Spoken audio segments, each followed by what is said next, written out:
Hey guys, what's happening? Niyat here with the Film Comics Explained podcast, and today we've gathered to watch and discuss Total Recall. Hey fellas, how you doing? Doing great. Doing pretty good, yeah. The boys are back. The boys are back in town. Yeah, baby. So I thought I'd give a quick intro to this before the movie starts. Directed by Paul Verhoeven and starring Arnold Schwarzenegger, Total Recall is a groundbreaking science fiction film from the early 90s. The story, inspired by Philip K. Dick's short tale, We Can Remember It For You Wholesale, revolves around Douglas Quaid, a construction worker plagued by vivid dreams of Mars. In a quest to understand these visions, Quaid visits Recall Incorporated, a company that implants false memories on vacations. However, when they attempt to implant a trip to Mars, it becomes evident that Quaid might already have real suppressed memories of the Red Planet. Soon, Quaid finds himself embroiled in a dangerous web of espionage, rebellion, and identity crisis on Mars, struggling to decipher reality from implanted memories. What begins as a quest for escapism via memory implants soon spirals into a tale of conspiracy, rebellion, and self-discovery. This is Total Recall. How about that for timing, guys? I was about to say, dude, you lined that up perfect. perfect with the title there. Let's go. I gotta ask, did you practice that? Did you run through that? Because that was No, the thing is, I wake up in the morning and piss excellence. yeah. Actually, Oh my that was God. my second question. Actually, was had you pissed excellence today? Well, fellas, have y'all seen this film? I have not. This You have not. It's becoming a theme. Yeah. Well, I'm no better. This is actually one of the films I have on my saved list. So I've just got like a long list of films that I keep that I know that are bangers, heavily recommended, that I go back and watch whenever I'm feeling particularly jaded about new releases and stuff. So I can't think of a Facts. better time to watch this movie than today. Me neither. This is I was saying to Andre earlier, this is one of the greatest sci-fi films. And unexpectedly so, like Paul Verhoeven has got this unique way of portraying violence. It's just ultra realistic, ultra violent. And I think like this film, RoboCop and Starship Troopers were sort of swept under the rug upon release. They were cult favorites, but it's not until like 10, 20 years later that people revisit these films and realize how incredible they are. This film in particular was written by Dan O'Bannon and Ronald Shusett, I think. And they were the duo that wrote Alien, the Ridley Scott film. So this is structurally, narratively, and character-wise very, very sound. Let's see what happens. Yep. Thank you for the recap at the beginning, because I watched like 20 minutes of this out of context earlier today. You bastard. And it all makes so much more sense now. Okay.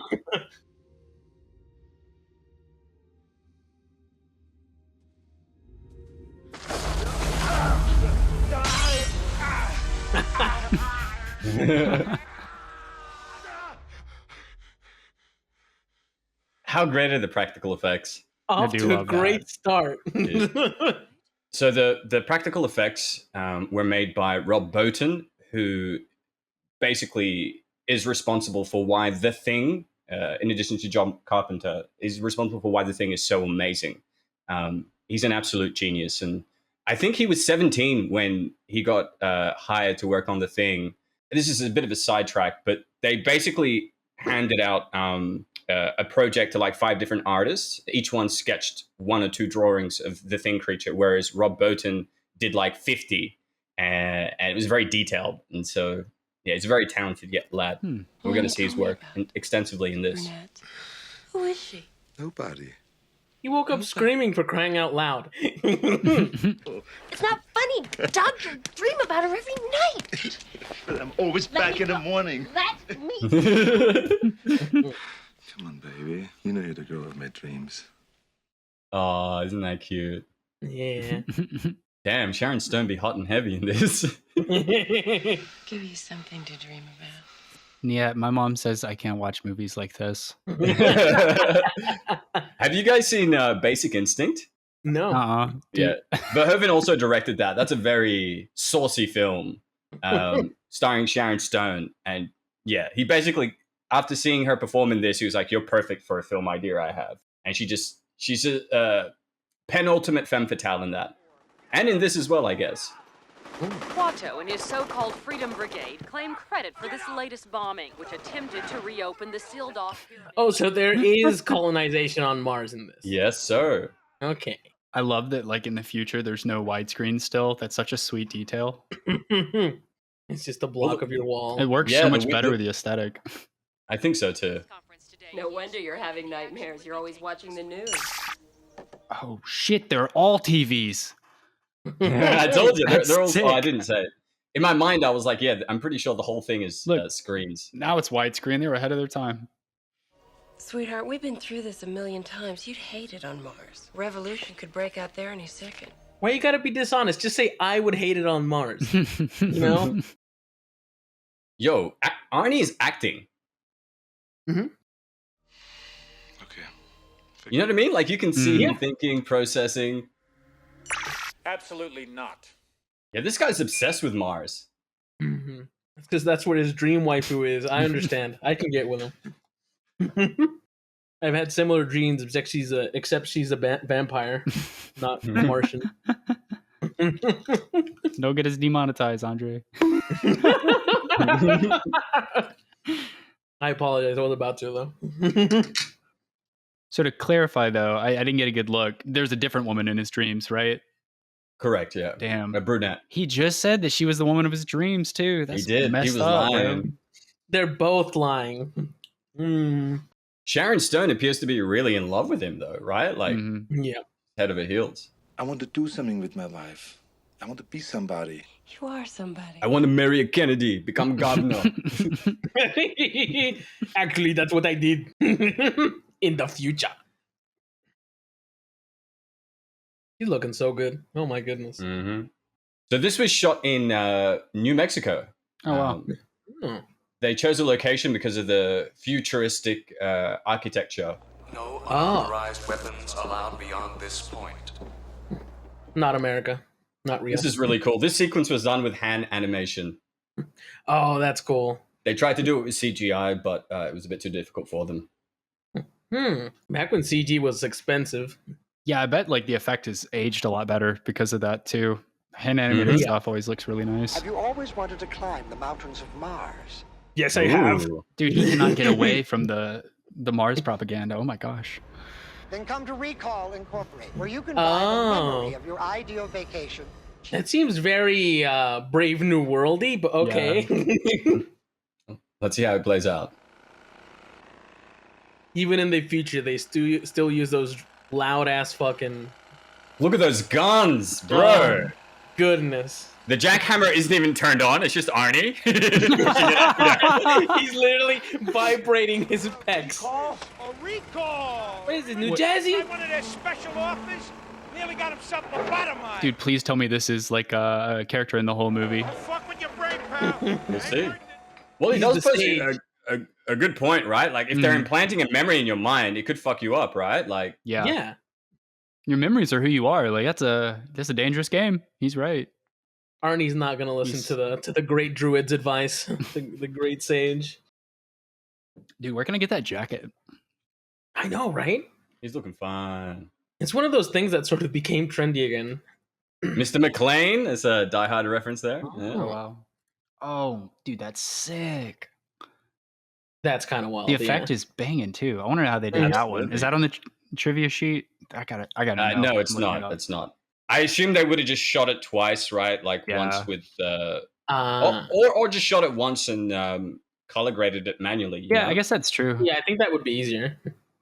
Because in Paul Verhoeven's previous film RoboCop, for the gunshots and stuff, they actually got people to hand animate the explosions on each frame. Mm-hmm. My goodness, I'm done. I'm assuming they would have done something very similar here. Yeah, they're saying it's just chroma keying and masking. It's like super basic. I don't know. I just got excited. Thank you. Now help me out here, Doug. What ancient marvels of old technology. How did they edit? Well, after the X-ray scene, just like, oh my gosh, is that hand animated? Is it just me, or does this guy have real Bill Paxton energy? Yeah, or like Saul Goodman, kind of. Yeah. I'm not interested in Saturn. I said Mars. Damn. You're the boss. Mars it is. Yeah, but how real does it seem? As real as any memory in your head. Come on, don't bullshit me. No. He said the line. Preston, He said the line. How many times have we used that clip in our videos? Conservatively 7, I think. Come on, don't bullshit me. A real holiday is a pain in the butt. You got lost luggage, lousy weather, crooked... That's the fun part, though. So what do you say? All right. Smart move. He didn't remember what the Hierophant told him. A friend of mine tried one of their special offers. Nearly got himself lobotomized. Let me suggest that you take a vacation from yourself. We offer you a choice of alternate identities during your trip. You are a top operative. You meet this beautiful, exotic woman. Come on. Go on. By the time the trip is over, you get the girl, kill the bad guys, and save the entire planet. I love that transition. So sick. He's so happy too. He looks like this is finally it. Dude, you can't see Arnie smile and not smile, too. For someone so rough, he has a very precious smile. And would you like us to integrate some alien stuff? Sure, why not? Oh, remember those images, players. Remember those images. I'll be asking you some questions, Doug, so we can fine-tune the ego program. How do you like your women? Brunette, Got good Slim, taste. athletic, voluptuous. athletic. She needs to be able to bench press at least 100 pounds. Not she cannot fight. Demure. What does the mirror mean? We just start furiously typing. Demure, reserved, modest, and shy. Ah. I'm with Arnie. Good taste all around. Dude, their smiles are sketching me out, man. For just a few more credits, we supply t-shirts, snapshots of you at Mr. the site, Upsell. and even letters from the Imagine fake letters from your fake lover as a souvenir. client. It looks like we got another schizoid embolism. Mr. Quaid, try to calm down. My name is not Quaid. Damn, they put him down. Listen to me. He has been going on and on about Mars. He's just acting out the secret agent portion of his ego trip. I'm afraid that's not possible. Because we haven't implanted it yet. Oh my god. See, I got to the point before she said that. Someone has erased his memory. We're talking about the fucking agency. Shut up, Bob! I love the 90s, man. I fucking love the 90s. Different time, baby. Ernie, dump him in a cab around the corner. I'm gonna destroy his file and refund his money. Dump him in the I cab. was asking, we never even heard of Douglas Quaid. Where am I? You're in a Johnny Cab. I mean, what am I doing here? I'm sorry. The future is terrifying. I mean, they got a few things right. This is basically Tesla self-driving cars, you know? Like, Yes. I don't know if it's less or more creepy. I love the locations they've shot for the exteriors and stuff. Like, it really makes this place feel very futuristic, you know? Or at least, not necessarily futuristic, but like a vision of what the future would have been like, you know? Oh, yeah. The very angular architecture, something you'd see in like Blade Runner or something. How was your trip to Mars? How does he know about that? Oh. I did? Yeah, you did. It is, yeah. I told you not to, but you went anyway. What are you, my father? Let's go. Thank you very much, but... What the fuck did I do wrong? Tell me! You blamed Quaid! You blamed about The Mars! plot really does thicken. What the hell? Stop with somebody. Let's go. Oh my goodness. Oh, come on. Oh my goodness. I'm telling you, man, Paul Verhoeven.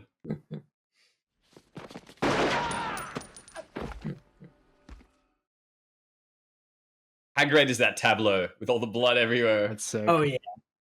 So apparently this movie didn't get a screen test.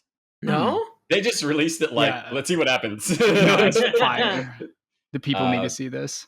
Apparently when it was made, it got an X rating. They had to cut down a couple of the violent scenes down to get a R rating in most countries.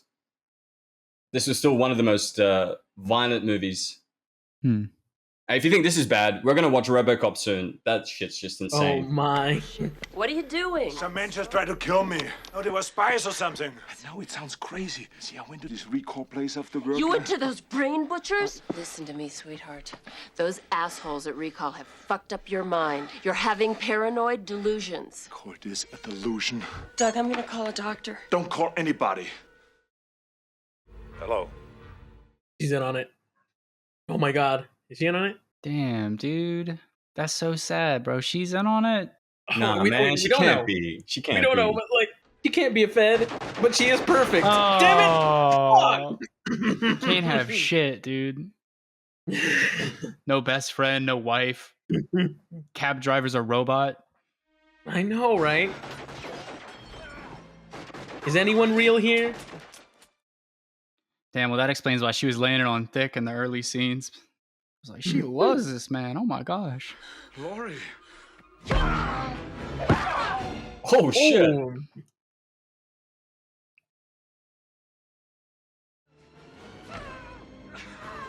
Oh my Take that, God. Fed.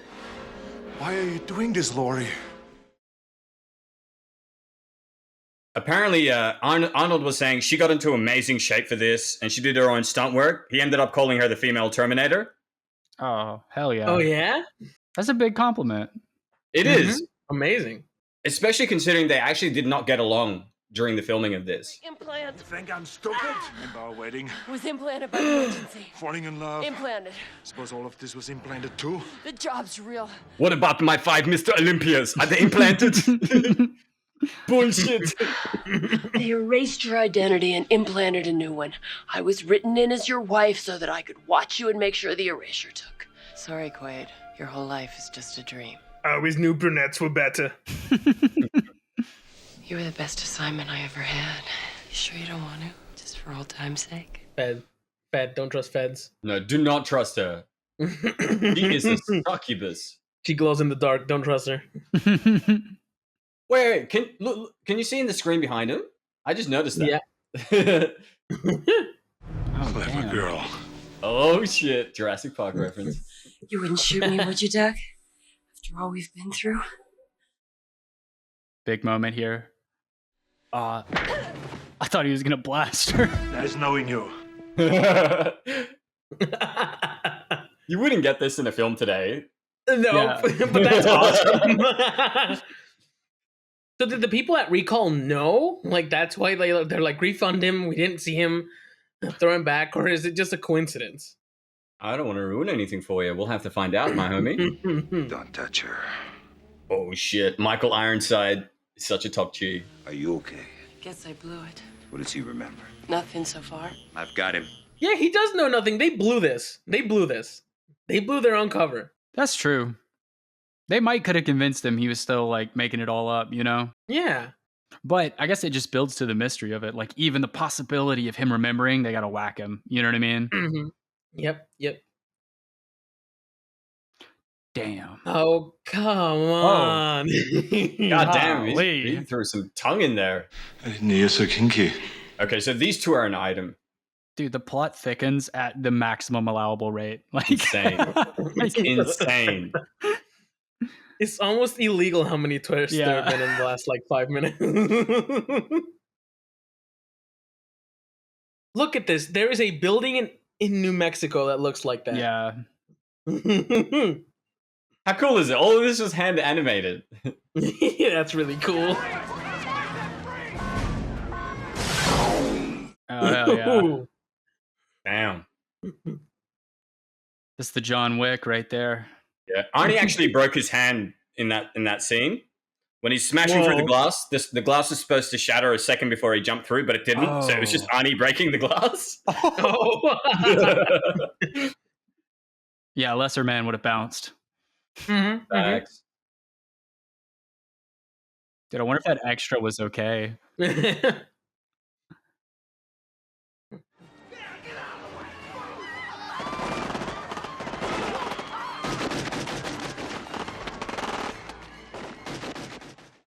So this scene in particular, where he's using a human shield, was one of the reasons the film got a X rating. Lol. Wow. this. I thought you were Oh, gonna God. say like 3 people You know what I actually mean? died Like- or something. Because he's using an innocent person as a shield, and that's not typically what a hero is supposed to do. Yeah. Right. In the director's commentary, Arnold's like, "I love this scene." I I could love Arnold so much. I could have sworn you were going to talk about how he's like, I didn't feel comfortable doing that. But no, he's like, this part's the best. Well, his response was pretty much, "Well, what else was he gonna do?" Do you know what I mean? Yeah. Yeah. Get shot. Oh my There's just God. something about practical effects, you know, seeing real glass break, no CGI, that really like transports you to this world. You know, I feel like when I watch like a sci-fi film that's made today, I'm always immediately taken out with the first few scenes of CGI. I'm like, yeah, this is a movie. Yeah. You think they've frozen his credit by now? Yeah, likely. I don't blame you, man. I wouldn't want a guy like Quaid porking my old lady. You saying she likes it? No, I'm sure she hated every minute of it. Oh, you dead, motherfucker. How dare you? If I wanted him dead, you moron, I wouldn't have dumped him on Earth. We can't let him run around. He knows too much. I love the random aspect ratios of the screens. Now, in an hour, he could have total recall. And the they did it. They did the thing. Oh, Take a yeah. drink. Look Take a at drink. All right. Now they just so happen to say The Happening will do that too. He's gotten total recall. It's happening again. Yeah, exactly. Where is he? In a room with pitch black. The pitch black room. It's a secret invasion. You should have killed Quaid on Mars. The password is Ahsoka. Oh, dude, that's not that far off from like the Cybertruck design. I'm gonna be real. Yeah. That car. I miss those like retro future like Japanese cars, man. They were so nice. See this Fujifilm and Coca-Cola sign? Yeah. They shot on location, and apparently that's still there in New Mexico. Oh, really? Yeah. Hotel Ritz, baby.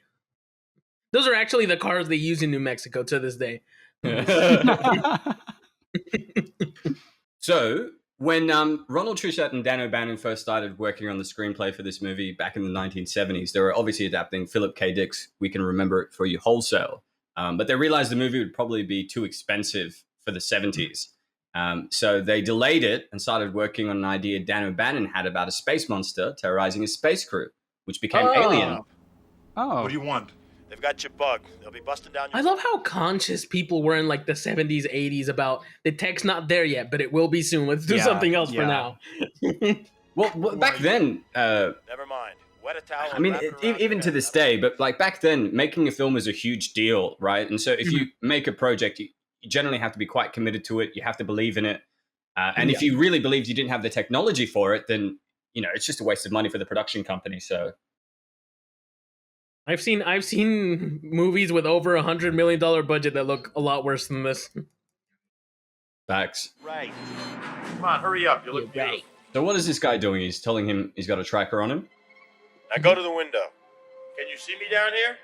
Mm-hmm. Oh. This is the suitcase you gave me. I gave you? I'm going to set it here.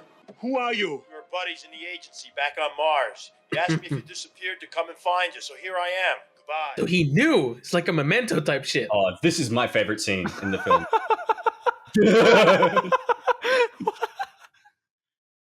She just robbing this fucking lady. What do you mean? It's such an unnecessary scene, but I love that it's in there. So good. That's so bizarre. Is that ad lib? They're like, what if the extra stole the bag and then Arnie had to bow? Arnie bowed in respect, even though she was a bee to him. And he's got like a towel on his head or something? He's right in front of them. Hello, I'm Johnny Cap. Where can I take you tonight? Drive! Please state the street and number. Shit! I'm not familiar with that address. That's right. Kill the machine. There we go. And take control. Fuck yeah.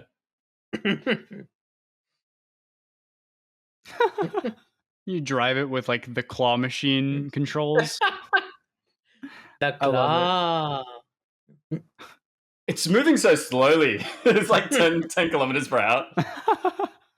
Probably because it's a customized car. For all of these futuristic scenes, they probably had to put like a you know, they had to design props and stuff, and so it probably wasn't roadworthy, you know, to drive at a high 15 speed. credits, please. Sue me, dickhead.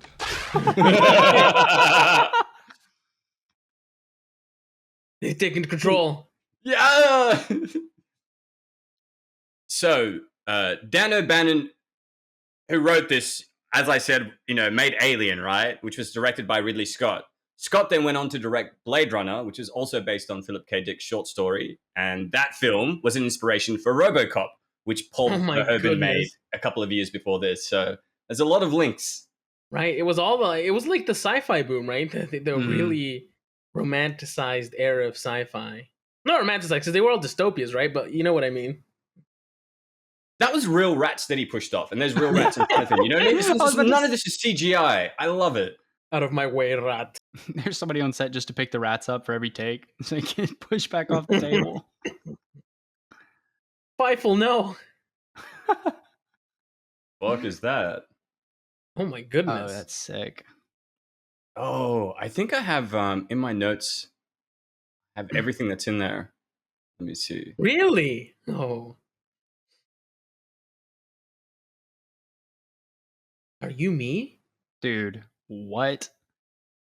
This is so fucking cool. This is way too much. Maximum allowable amount. Okay, so Quaid's metal briefcase contains the following items: a worker's ID for the Pyramid Mines on Mars under the name of Steve Leonetti, a driver's license under the name of James Duke Brubaker, several other miscellaneous IDs which we saw him flicking through, a large number of magenta Martian dollar bills. If things have gone wrong, I'm talking to myself, and you've got a wet towel wrapped around your head.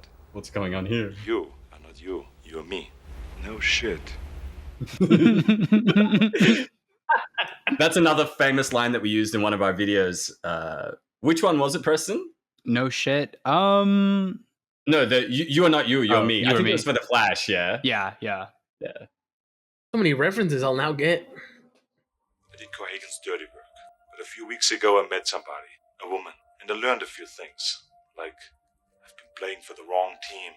All I can do now is try to make up for it.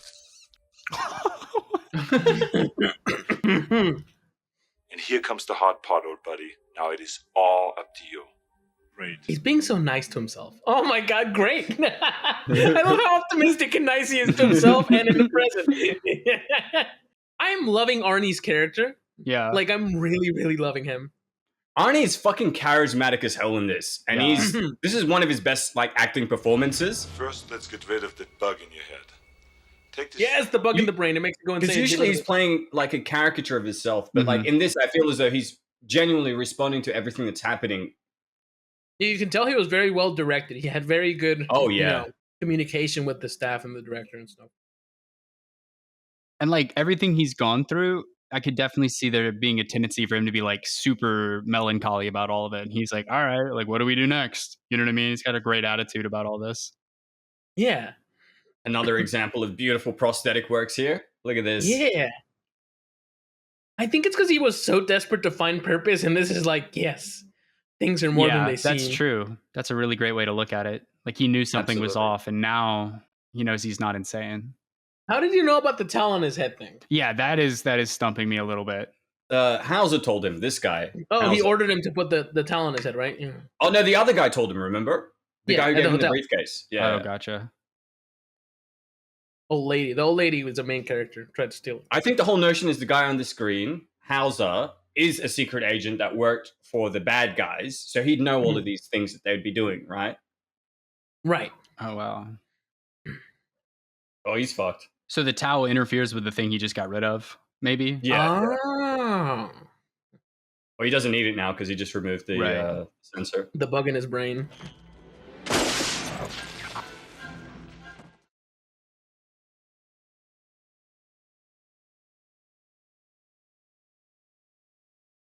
Ah, clever. Mm-hmm. Ooh.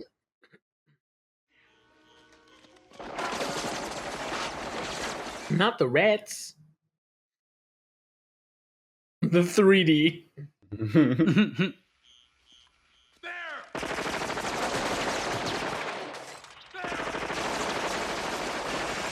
Dude, the future Glocks are awesome. Oh, yeah. My boys came with the Uzis. Shit. Get your ass to Mars. Get your ass to Mars. I love that shot. Okay, that's Sick really transition. Cool. That was a really cool transition. So you know the message: "Get your ass to Mars. Get your ass to Mars."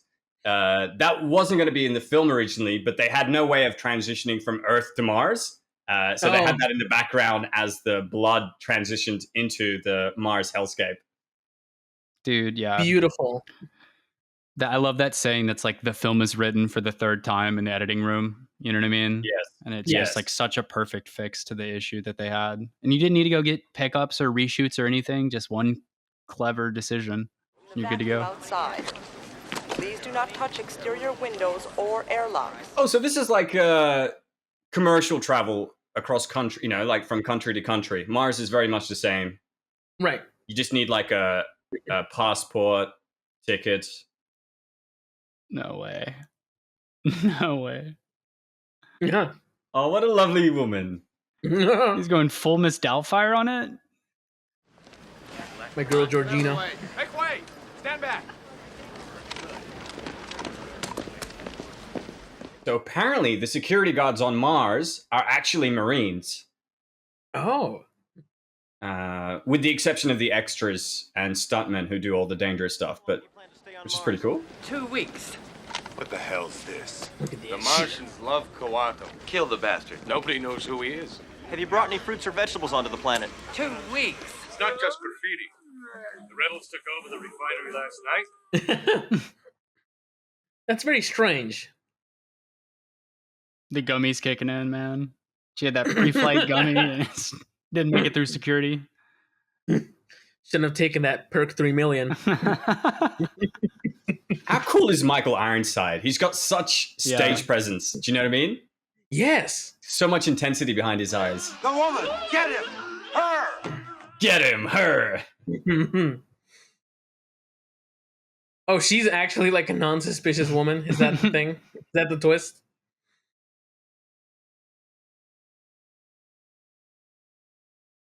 Oh my god. Oh my goodness.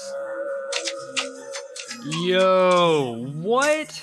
What the actual fuck? That looks so good. That's wild. Catch! No, keep it. Get ready for a surprise. Oh my god. This movie is so fucking cool. She couldn't say the word no, but she could say get ready for a surprise and then explode. Oh shit.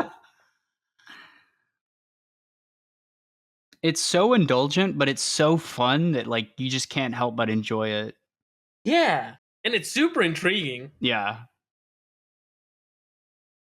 What a great way to establish the world building and how dangerous Mars is. Like, no terraforming here. Could have done that sooner. again, all practical work, all wire work. You know what I mean? No CGI. Yeah. All those people that were like levitating, getting pushed by the wind. Amazing. They're all connected. It's terrible. And a few days ago, Cohagen raised the price of air. Again? Nobody on Earth gives a damn what happens up here. Yeah, they just So nice. People have to pay for air? Yeah. You mean the pyramid mine? I used to work there till I found that alien shit inside. Well, that's a rumor, isn't it? The narrative bombs just feel so organic too. Like for the most part, like it's all stuff we want to know and it's like well paced. So how great is this shot? Yeah. Yep. My dude. Where is this? Is this also in New Mexico? New Mexico, and well, they shot practically in New Mexico, but obviously you've got sound stages and whatnot. Yep. Mars background. Maybe some model work or something, miniatures. Yes. Painted, baby. So this was one of the last major Hollywood blockbusters to make large-scale use of miniature effects as opposed to CGI. At the same time, it was also one of the first Hollywood blockbusters to use CGI and have it look photorealistic. Richter, the only thing I ever worry about is that one day, if the rebels win, it all might end. And you're fucking making it happen! Who told you to think? I don't give you enough information to think. You do what you're told. That's what you do. Quato wants what's in Quaid's head, and he might be able to get it because they say he's psychic. And I have a plan to keep this from happening. Do you think you could play along? Yes, sir. Great, because otherwise I'll erase your ass. Damn, I thought he was the villain, but this guy's an Right, asshole. right. Yes. That's always like a tricky dynamic. Like when you introduce like a bigger, badder villain, you've really got to nail it. Otherwise, it just feels like incoherent. But like, I loved every part of that scene. Who's worse, the agent of evil or his boss? Yeah. Hey, man, you need a cab, man? Come on. Move it. The Hilton. Dude, these like my favorite thing about Mars so far is these big window shots, man. They look great. And it just like you feel like you're right there. Very impractical because of the danger of like the glass cracking, but you're right. It really helps create a sense of atmosphere. Because without them, you might as well be on Earth still. You know what I mean? And that might have been like a lot easier. I think you're right. Especially with the CEO of Evil, like he's got like this sweet penthouse view of the whole operation. Nice to have you back with us, Mr. Brubaker. Would you like the same suite? Oh, definitely. Seems you've left something in our safe. Could you get it, please? I was worried when he had to wear the dress for a while that the green jacket wasn't going to come back. I'm really glad to see it make a return. Too. I want it. Hey, yo. Let's go. For a good time, ask for Melina. Could I borrow your pen, please? Ah, love that was it. clever. Checking to see if it was him that wrote it. That was really clever. What the hell? It's nonverbal too. He's not having to explain why he did it. You know, you just get it. In a modern film, a character would be you'd hear his inner monologue. Let me check to see if this was me who actually wrote it. Right. Exactly. Hey, man, that's my fare. Hey, asshole, that's my fare. Eat this. Damn you, Benny. Let's go, Benny. Run.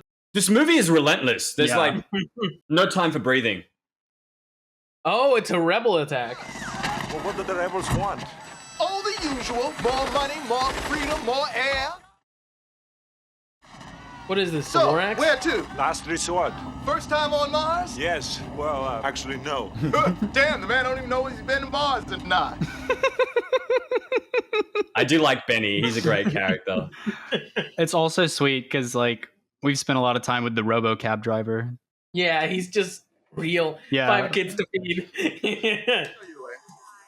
you want to know the future? Yo. What about the past? Hey, come on, it's around the corner. Oh, that's another great line. Because he doesn't know who he is. Right. What about the past? Your heart? I bet I can guess your birthday. What is it? You're a Taurus, right? How did you guess? What happened to them? Cheap domes and nowhere to clean out the rays. Oh, jeez. So, this is it, the last resort. You sure you want to go in here, man? Why not? I know this much better place down the street. Sure, you get kickbacks. Hey, man. Got him. I got 5 kids with these. Take him to Respect the dentist. hustle. Hey. Take them to the dentist.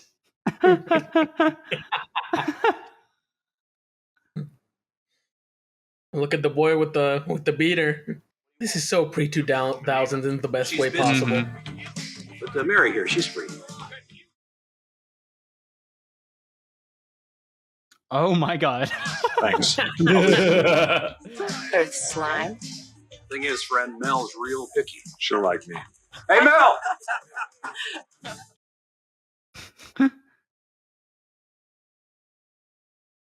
Oh my god, it's the woman! She's real. How weird would this be for him? Because he basically programmed her from a dream that he saw, right? Right. Mhm. When he went into recall.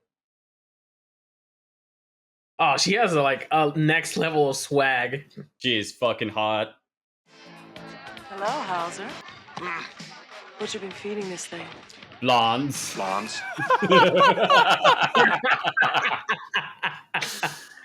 You got a lot of nerve showing your face around here, Hauser. Look who's talking. Who's talking?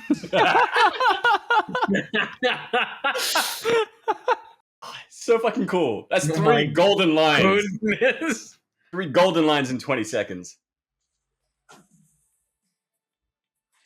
You son of a bitch. You're alive. I thought that Cohagen tortured you to death. How's it that God you're alive? Melina, let me tell you something. I remember you.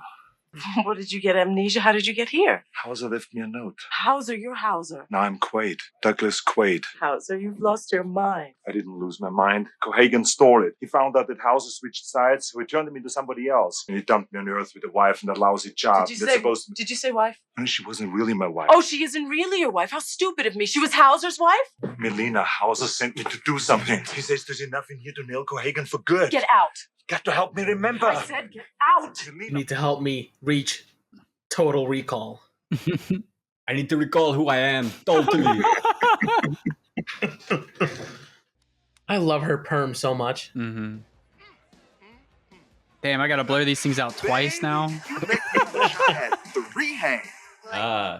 That's a funny line, him saying, I wish I had 3 hands, because later we find out that he does actually have 3 hands. What? Don't bullshit me. Snitch. Mr. Quaid? What? Imagine he just gives up, lives on Mars. Well, he can't. They're going to stumble onto him eventually. Mars is very small. Do you know what I mean? It's just one tiny city. He's better off on Earth. Dude. Don't worry, I'm alone. May I come in? Dude, the art direction is so sick. Like those rocks in the wall, like this is built into a mountain. I love that. You see that when they're walking through the Esplanade as well. Like the shopping centers are built into the caves of Mars. Where are we? At recall. You're strapped into an implant chair, and I'm monitoring you from the psychoprobe console.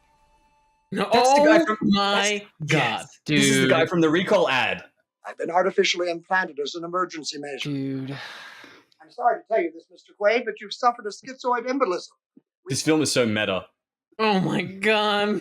Think about it. Your dream started in the middle of the implant procedure. Everything after that, the chases, the trip to Mars, the suite at the Hilton, are all elements of your recall holiday and ego trip. Dude, See, we've already had cuts to people that aren't him. So She's real. I dreamt about her before I even went to recall. Can you hear yourself? She's real because you dreamed her. That's right. Well, maybe this will convince you. Would you mind opening the door? Dude, if he's telling the truth, I'll never love again.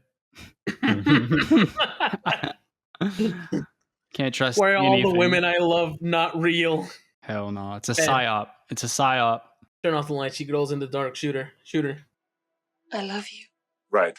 That's why he tried to kill me. I want you to come back to me. Bullshit. What's bullshit, Mr. Quaid? That you're having a paranoid episode? Or that you're really an invincible secret agent from Mars? Okay, you are starting to make sense. Swallow this. What is it? Oh my. Symbol.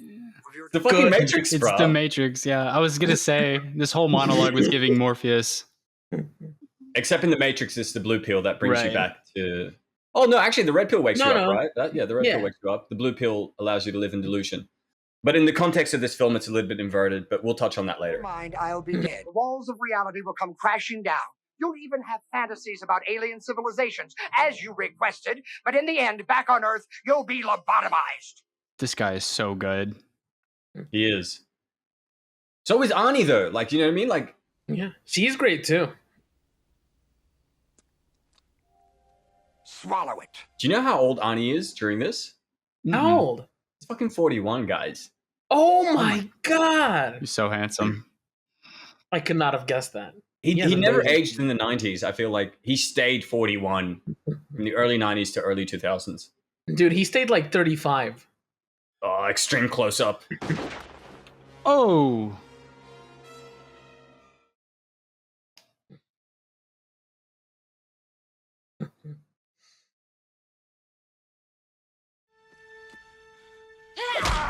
That's for making me come to Mars.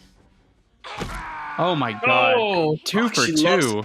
She loves hitting him in the balls, man. That's the second time. I've been feeding it blondes. Good. Bring him down in the service element. The shot of her on the camera. That's... Everybody just brings it in this film, like all of their performances. They're going all in. They're giving it a little bit of campiness, but at the same time, they're going all in. Yeah. Right. Like, it's perfect. They're all having fun. Like, Yeah. Sharon Stone is just loving this whole femme fatale, bad bitch thing. Right. The camp facilitates like fun. It all serves like the experience, you know? Mm-hmm. It's not very, like, it doesn't feel self-gratifying. Let's go. Let's go.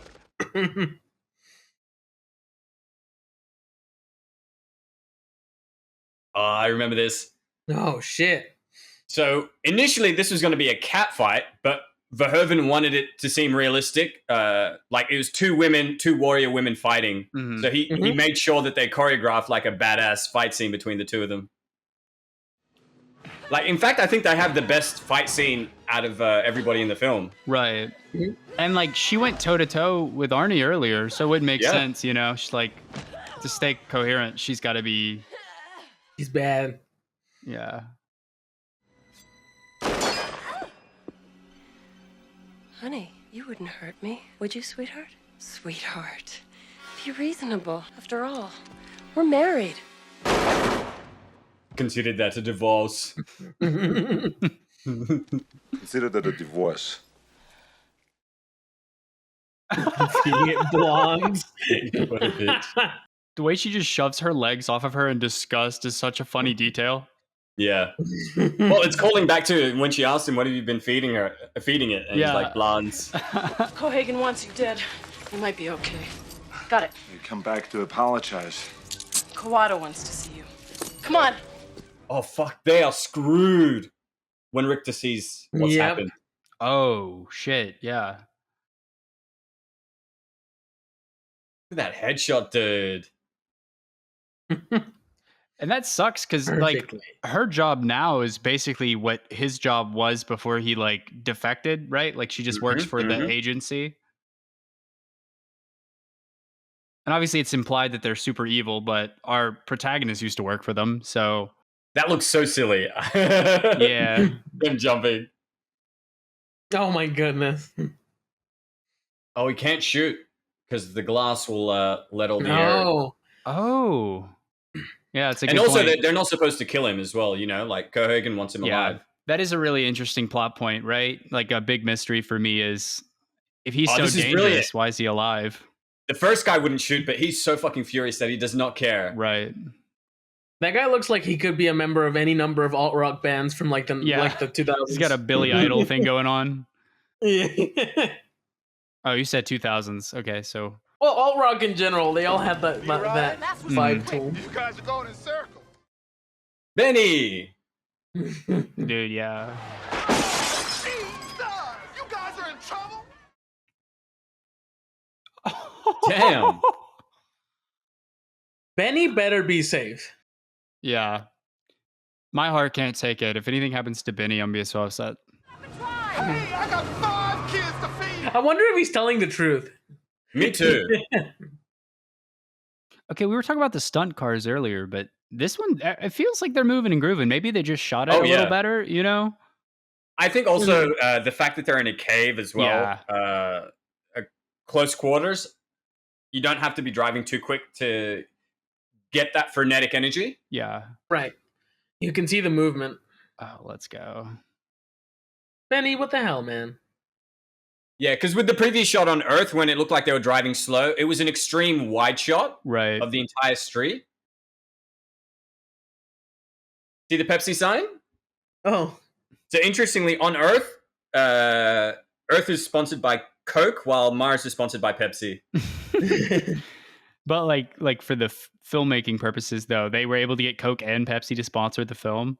Yeah, so That's long as tight. they were both on two different sections. So It's interesting. they promised Coke Earth and Pepsi got Mars. Do you?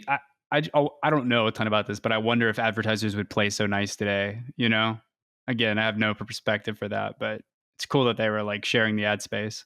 Well, Transformers sort of, you got that as well with like the Autobots, GM, I think Ford, Chrysler also were Autobots, whereas Mercedes, BMW were fine with being Decepticons. What are you talking about? I don't know. Fuck. Not her. Maybe you know. Oh my god. We judged him too soon. We did. Yep. Oh shit. Did he just say kill them all? Oh my Jesus. god. Oh my Yes. god. Oh my god. Oh, her name is Thumbelina. That's so fucking cute.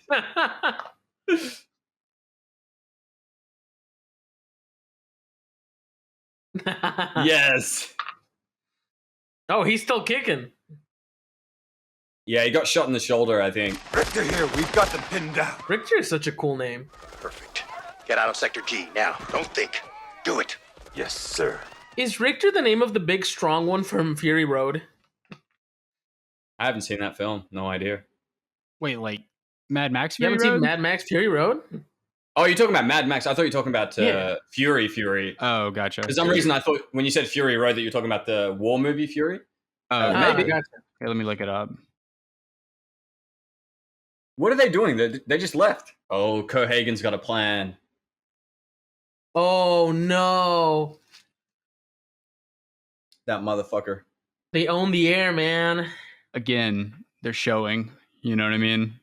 Mm-hmm. You just They cut off the yeah, air. there's no monologue from him. I don't know. Maybe I'm too soon, but No, but if they say it's already after we know, they're just like panicking over it, you know? Yeah. Or telling other people. dude, and now we get these big reaction shots from these characters we kind of met earlier. Like it just flows so much. Met better. him briefly. This is the first pause that we've had in the film. Yeah. That cut to black. You're right, because we were talking about how it's so bam, bam, bam. Like there's no breathing room. You build cheap domes and watch the kids turn into freaks. I saw them. Jesus, this is the graves of the first people who came here. Maybe you can change all that. Hey, I think my grandpa might be here. Dude, so Benny, stoked what the fuck? that Why are you Benny's so chill? still in the film. I know, right? It's just an adventure, you know? You do need a bit of comic relief, you know, because this is pretty heavy, like what they're uncovering. Damn, Melina's so sexy. Mm-hmm. Freeze. What the? Come on, Melina. Come on, Melina. What? I was waiting. I didn't find grandpa, but... Oh, shit. Who's this? He helped us get away. Hey, don't worry about me, man. I'm on your side. Damn. You weren't kidding, Niyat. He did have 3 hands. Yes, sir. Also, that effect is sick. It looks great. Yeah. All the effects are sick, man. I'm telling you. Rob Burton. He has These something. achievements. It's just one of those things where if you're going to do like practical or like prosthetics work 50 times, you just got to nail it every time. And so far, I feel like they have. You know what I mean? Yeah. People will remember the one weird one. Oh, you haven't even seen the biggest one. You're about to. We're running out of air. We need help. Okay, sit tight. Melina just got here with Quaid. You must know something pretty damn important, Quaid. He wants you. If we Dude, don't I hand you over, cannot everybody wait in to the meet sector will Quado. be dead by morning. Me neither. There's been so much hype around him. Right. At the very beginning, we got that news report where we're hearing about Quado and the rebels, and then you see the Quado lives graffiti. and he's I'm arriving. half expecting him to be like a brain in a jar or something. Cohagen found something weird inside, and it's got him scared shitless. What? Aliens? You tell me. I don't know. It's just nuts because they've got so much going on even before Aliens. You know what I mean? They're still just pulling stuff out of the bag of tricks. I feel the movie's too short for the amount of stuff we're being like. Right. Quado's a mutant. Well, Nia, you said it was a book, get right? upset when Or you see did I make that up? Well, this is based on We Will Remember It. We Can Remember It For You Wholesale by Philip K. Dick. Gotcha. But they made a lot of changes. This is more loosely inspired by them being an adaptation. Okay. But at the end, when the movie's finished, I'm going to briefly discuss the original script, which was more like the Philip K. Dick short story, and it was wild as fuck. If you think this movie's wild, the idea that they had was crazy. There's Quato. You were like pretty close though, Andre. Wow. Yeah. He's out there. What do you want? This man's a One Piece character. Same as you, to remember. Why? It's interesting. A man is defined by his action, not his memory. The voice actor is banging. Yes. So the voice actor is the actor. Oh, okay. He's doing both the actor, He's doing the character, and Quato. Yeah, he's got like 2 characters. Wild. In fact, This was so convincing for a lot of people that in the early 90s, when people found the actor in the street, they'd ask him to show his chest because they believed that there was actually a twin attached to him. Open your mind. Open your... It's kind of like an endearing Chucky or something, you know? Yes. Are y'all ready? No. Are you ready? My heart can't take any more twists. Give it to me straight. Yep, upside down city in the under pyramid. Let's go.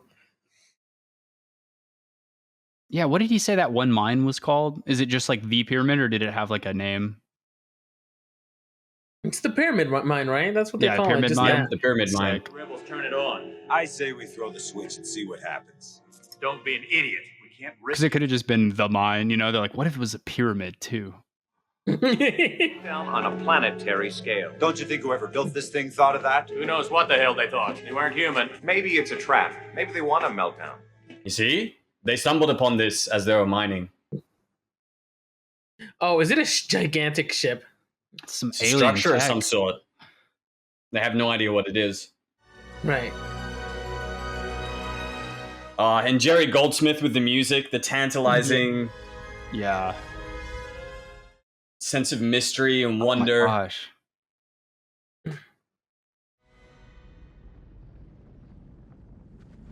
Wake up! Wake up! They found us! Shit! Let's go! Like a random thought, but this would make such a banging Universal Studios ride. Oh yeah. For sure. I love that they remembered Benny. Yeah, I was going to say, if anything happens to Benny, I'm leaving the stream. Benny's a lad. He has 5 kids. He was waiting for something exciting to happen, you know?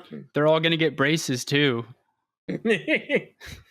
Fuck, they've literally wiped out the Mars resistance. That's everybody that was there. Oh my god. Right. No! Oh my goodness. You know, I have expected this. Congratulations, But like Son one... of a bitch, Benny. Just right to him. How can you do this? You're a mutant. I got 4 kids to feed. So what happened to number 5? Ah, shit, man.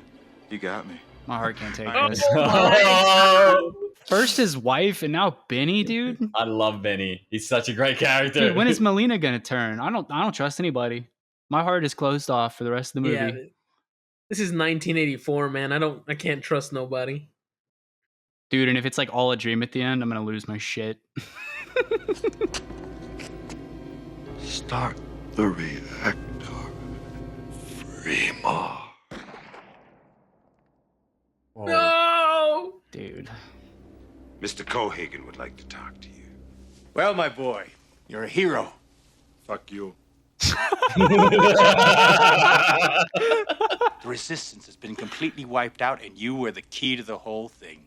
You see, Quaid, none of my people could get close to Quato. So Hauser and I sat down and invented you, the perfect mole. You know you're lying. How's it turned against you? That's what we wanted you to think. Damn Fact it. is, Hauser Another volunteered twist. to become Doug Quaid. It was the only way to fool the psychics. Oh, get your story straight. This idiot here has been trying to kill me ever since I went to recall. He wasn't in on it. You set him off by going to recall. Well, Cohagen, I have to hand it to you. It's the best mindfuck yet. Howdy, Quaid. If you're listening to this, that means that Quato is dead and you have led us to him. I would like to wish you happiness and long life, old buddy, but unfortunately, this is not gonna happen. You see, it's my body you've got there, and I want it back. What the fuck? Maybe we meet in our dreams. You never know. He's having so much fun. Niyat, you shouldn't have made me watch this movie. This is gonna send me in a spiral of like conspiracy quandaries. paranoia. Yeah. Who am I? Am I real? Not the brunette. Wait, what are they doing to her? Is she a double agent too? It's a good point. I know that they're turning Quaid back into Hauser. I guess they're just lobotomizing her. No, because You like being Hauser. Guy's a fucking asshole. Not true. He's one of my best friends. Besides, he's got a big house and a Mercedes. And you like Melina, right? Well, you get to fuck her every night. That's right. Oh, I see what they're Be doing. Hauser's babe. Or are they gonna change her memories? Mm. You're gonna be respectful, compliant, and appreciative, the way a woman should be. The 90s, baby. Oh, the 90s. Cancel him. Needs to be canceled. Yeah. Remember when bad guys were just bad? Yeah. Yes. I'm evil, motherfucker. I feel like even the bad guys today are politically correct. Do you know what I mean? Like, Yes. But they won't last an hour, sir. Fuck him. Oh my god. Dude, the delivery in this movie is insane. Excuse me, doctor. Is he gonna remember any of this? Not a thing. Oh, really? Oh, no. Yeah, I saw that coming. Yeah. Killed his fucking wife. Yeah. Oh, Quaid, I'm having a party tonight. Why don't you and Melina drop by? Remind him, Doc? Oh, sure. See you at the party. I love it. They're so sure that House is going to come back. Join me at the party. Maybe Hauser was a triple agent. The doctor here is a quadruple agent. The real Quado is the CEO. The bad guy is the good guy. They're not even on Mars yet. Quaid is still a baby. He has to go back and be a 5-year-old with all this knowledge. Look at that. Oh my goodness. You know, they did that practically. They were just like, Arnie, break out of these steel restraints. And he was like, no problem. Then murder this dude. Yeah, and then stab this guy in the neck. I like how people that are explicitly told not to kill him are trying to kill him multiple times. Oh. Ooh. Oh my god, Oh. look at that. All practical. He actually stabbed this man. Yeah. His family aren't fans of the movie. You killed those men. That's so hot. Let's go. Dude, I was sure that she was going to hit him in the balls with that axe. No, she's not like Laurie. That's Laurie's thing. Ah, the classic villain in his tower looking down on people, red tone. You have to make a decision, sir. But he's my best friend. Kill him. That's a The Room reference. I do like that too. Despite Cohagen being a badass, yeah, his number one goal was to bring back his best friend. And like he's actually wounded by the fact that he has to kill him now, you know? Mhm. Yeah. Yeah, yeah. Oh, not the fish. Is that real fish that they killed for this? Bro, where's Peter? Yeah. Don't worry, they were fine. Yeah, I'm sure they would have just used like a fake fish for that. Mhm. Damn, he's really gonna let them die. Where are you going? To the reactor! What reactor? The one in the mines, come on! Wait, but the people. Dying, Quaid, stop! We've got to get air! The reactor makes air, that's Cohagen's secret. Let's go! Oh, Oh. Aliens! Are you sure about this? Aliens, they breathe oxygen just like us. Very convenient. Let's Don't- go. Shut up, Andre. Don't ruin my sci-fi. Well, technically speaking, Andre, Mars was actually very much like Earth millions of years ago. It had water, it had a breathable atmosphere. So yeah, I do believe that if Martians were there, they would have breathed there.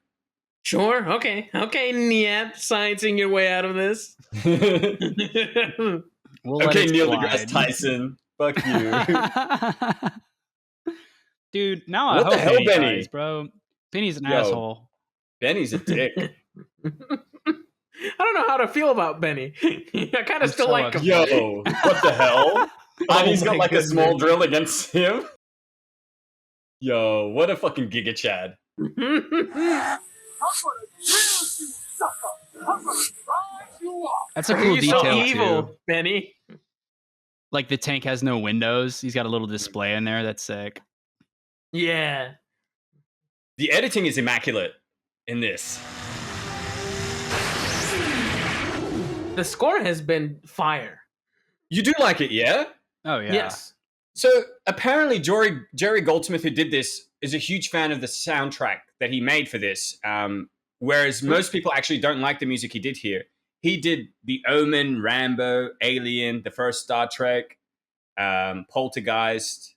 Mhm. Some of the greatest films. Like he even did the animated score for the animated film Mulan, Twilight Zone, LA Confidential, The Mummy. But this was his favorite score, but most people didn't like it. So I'm actually quite happy to hear you say you're loving it, man. Well, I kind of understand. It's very subdued, and that's what I like about it. I think maybe that's what people wouldn't like about it. Yes. Compared to more epic scores. Yes. Well, he was saying the reason why people didn't vibe with it as much was it doesn't have a single a tune or a score that you can sing to or hum to. Right, like there's no theme.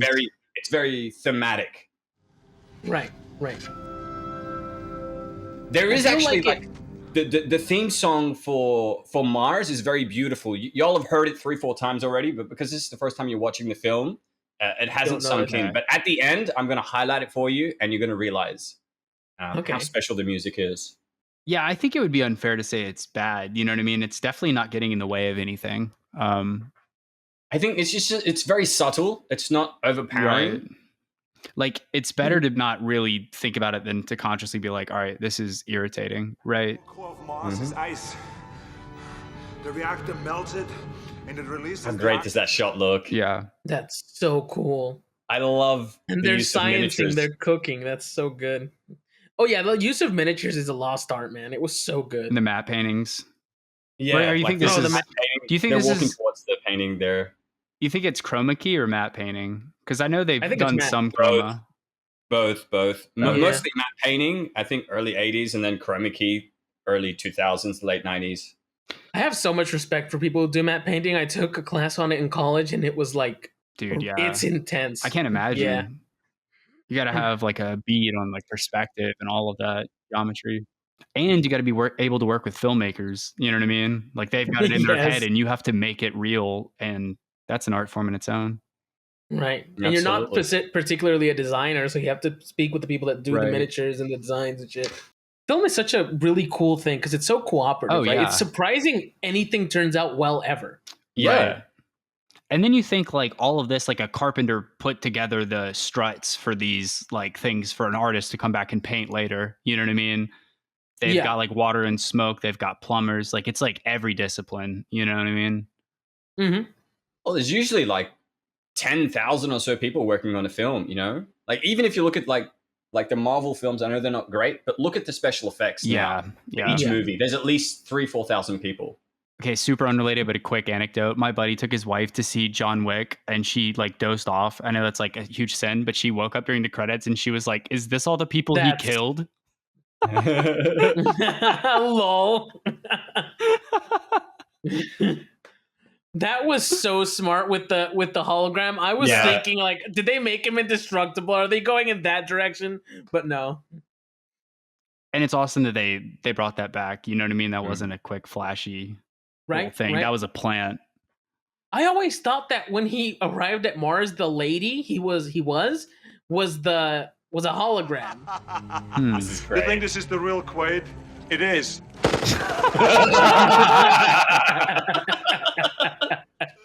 Genius.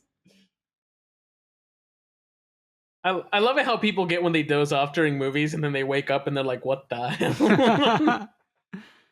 Have you noticed, guys? This is the second consecutive film that we've done with a really well-written, strong female character. Yeah. Yes. Ooh. That was great. Yeah.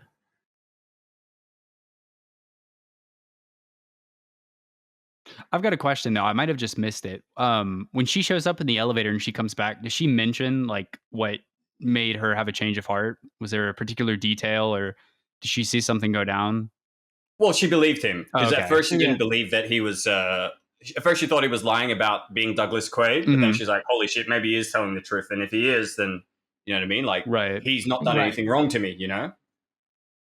Right. He doesn't remember. He's not lying. Apparently, Michael Ironside broke his rib here. Oh. And he had to wear a rib guard given to him by an NFL player. I can't remember his name. Yeah, you're coming with me.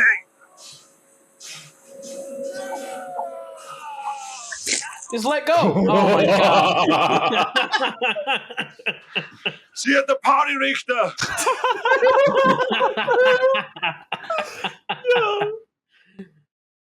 Oh, that's such a cool fucking shot. Oh my god. This is a great shot. And there's apparently when they were doing the production for this, Verhoeven and Rob Bottin and the production designers were going through 70s and 80s architectural designs that sort of like were envisioning the future, but like 50 years from now.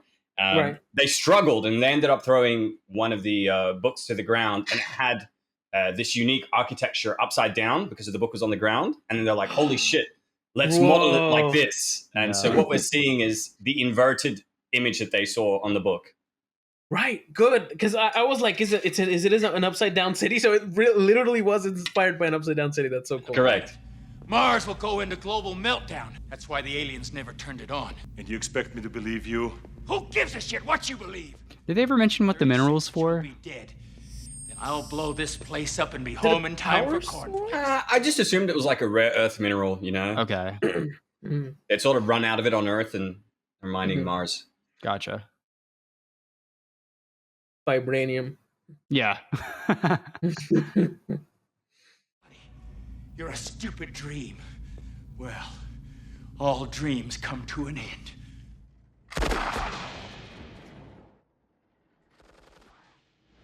Melina. God damn it. I love you. You are so hot. Let's go. We haven't mentioned it, but the squibs have been so fantastic throughout the whole movie. They're so fun and energetic. Very over the top too. Yeah, you know? Like that's what makes it. I think other films would have gone for a bit more subtlety. Yeah. It's like Kool-Aid red, but it's a lot of fun. I like that first karate chop where the dude's face started bleeding. I was like, hell yeah, it's one of these movies, you know? At the train station earlier, right? Like 15 minutes in when he fought those four guys. Yeah, that's when you knew what the film was going to be like. Right. It's kind of got like this Mortal Kombat thing going on where it's like grotesque, but like for fun. It's not like... Yeah, it's not trying to disgust you or be too violent. Right. It's trying to make it intense. But there's just something to practical effects that makes it feel real because you're seeing it like on screen, you know, with the injuries and whatnot. And the physics is a real type of physics, regardless of whether or not it's blood physics, right? Like the squibs, as we were saying, that's a real blood packet exploding on the clothes of people, right? And as opposed to CGI, it also helps with the acting, right? When you can feel the squibs popping off your body. Yeah. Right.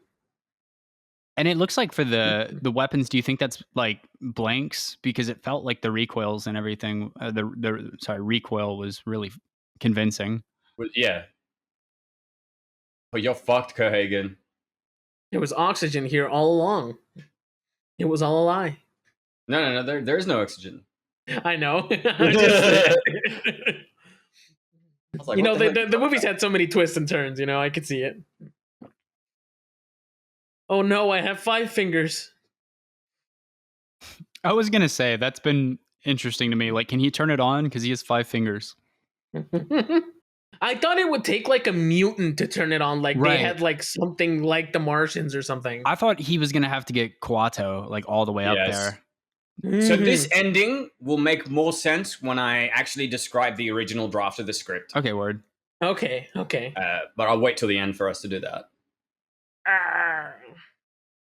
Oh, damn.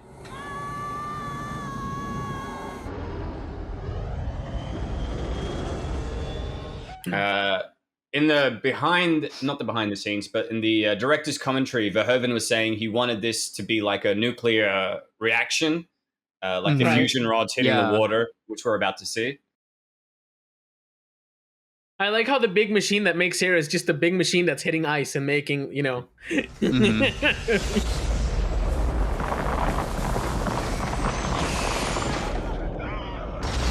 Oh, that's the scene we saw at the very beginning. It's similar though. It's not the exact similar. Yeah.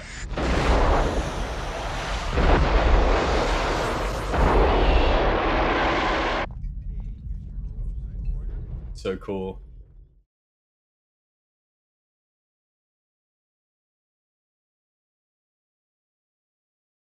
Oh my goodness. I love how much these explosions just keep giving and giving. Like, they love this sequence. We're on like second 45 of the reaction. Well, it's a planet being terraformed almost instantly, so they had to take their time with this, you know? Right. In the grand to scheme sell of it. things, like 60 seconds to terraform the whole planet, it's pretty quick. You know? Yeah. And I think, although it is over the top and, you know, requires suspension of disbelief, the way that they've executed it here makes it believable. Right. My goodness, Arnold, you look a little bit under the weather. Are you okay? And again, like we were talking in Riddick about the rule of cool. This one's got kind of like a rule of fun going on. Like if it's enjoyable for the audience, then like whatever. It's like look at that cloud. They set everything to like 11. Like on a scale of 1 to 10, it's like the humor. Let's make it 10. No, let's make it 11. You know, the one line is 11. The violence, let's push it to 11. The explosion, let's go. This is a huge sequence, man. Yep. And that was actually, it was going to lead to my question of how long would it even take to fill the Mars with oxygen through one like gigantic oxygen explosion? You know, like that's an interesting thought. I mean, I would think that it would take like a couple of weeks, maybe a couple of days. But for the purposes of this film, I'm gonna let this slide. Yeah, of course. Dude, that's so sick. That looks Look how gorgeous. beautiful that is. They put in their work, man. That reminds me of like one of my favorite shots from Ghostbusters. You know what I mean? Like when the portal opens up or whatever. Mm-hmm. It's a sick payoff too, because I feel like this is the first time we've really gotten to see blue in this movie. You know what I mean? Mm-hmm. Like even when they were on Earth, it was Yeah. all gray and concrete and industrial. Like, and then Mars is just straight red the whole time. There's an atmosphere now. I like how their bloatedness like just went away and they're hot again instantly. The bad guy died faster because he was bad. Yeah. Mm-hmm. Also, we didn't even talk about there was like 9 shots of the glass exploding in. That was all practical. Like that's a labor of love. Yeah. They showed each section of the base blowing up. Like the entire base blowing up, essentially. Oh my goodness, Mars has become New Mexico. Dude, the hippies already jumped a flight.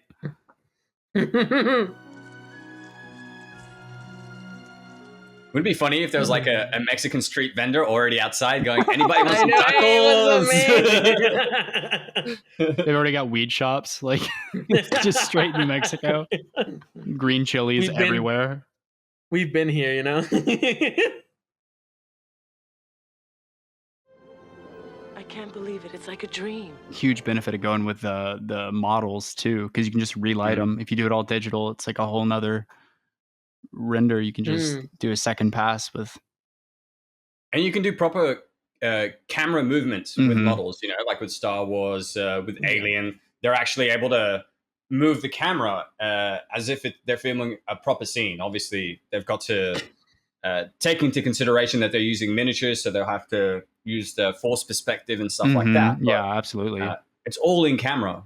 Well, that's Total Recall, guys. God, that was fire. Holy shit. So glad I saved it, man. That lived up to everything I ever thought. So what were your thoughts, guys? This movie went by in a heartbeat. Yeah. First of all, I feel like I checked the time once and it was already past half the movie, and I was like, but there's so much that we don't know yet. They've talked about aliens, conspiracy, like fucking, you know, double, triple agents, you know, like what on earth is going on? Like, right? How are they going to resolve this in 40 minutes? And they kind of did it beautifully, I think. Absolutely, yeah. The pacing is relentless. You know, once the story sort of gets going and he sort of finds out that he's a secret agent, Verhoeven doesn't give us time to breathe. We're going from like one set piece to the next set piece. Each set piece has its own revelation, which completely changes the dynamics of the characters and the world building and the motivations and goals. You know what I mean? Like, I truly believe this is the mind-bending edition for sure. Right. So, sorry, Preston, what did you think? I didn't give you so at the beginning of the movie, I was thinking like, who the fuck would take a pill that like made them experience a crazy 2-week adventure where they're like a secret spy or a double agent on a foreign planet and they've got to rescue people and there's aliens. And now after experiencing this, I'm like, dude, give me that fucking pill. I want to take that. Yeah, it was fantastic. I really enjoyed it. It was as like a film that we can watch together on the podcast. It's probably my favorite so far because it's just a feast for discussion, and it seemed like everyone had a great time during the production of it. Like it was a film that's just like very indulgent and very fun, and I don't know, man. It just kind of captures that magic of that era. So, anyways, I think 5 so out of too. 5 stars. 11 Same out here. of 10 IGN. 11 out of 10. So I thought while we're here, let's discuss a few things. Firstly, the possible endings and their meaning. So regardless of whether we believe that the movie as a whole is a dream or reality, according to Paul Verhoeven, the first 20 minutes of the film is real. From the beginning up until the point where Quaid first undergoes the implantation of his recall vacation. All of that is reality. From that point onwards, he really didn't want to confirm whether it was all a dream or whether it was real. So we've got two endings. So the first is the literal ending. So at face value, one could interpret the movie's event as entirely real. Quaid was Hauser, had his memories altered, then discovers the truth and ultimately rebels against Cohagen. In this interpretation, the film ends on a triumphant note with Mars's atmosphere restored and Quaid finding both love and, I guess, a heroic purpose. This ending sort of implies a celebration of self-discovery and redemption, suggesting that one can change their path regardless of what it was to begin with and find their own meaning and truth from that. The second ending is that the whole thing was a dream and was an implant. So the second reading is that everything is post-recall as the result of the memory implant gone wrong, a hallucination or dream. Now, this interpretation stems from the recall technician's description of the secret agent package at the very beginning. You know, the Bill Paxton guy? And that eerily mirrors the events that Quaid goes through. Now, if this is the case, the entire Mars escapade, including the rebellion, the atmospheric transformation, all of that is a mere fantasy. The ending, with its fade to white as Quaid ponders if it's a dream, suggests a bleak implication. Quaid might have been lobotomized or stuck in a perpetual dream state.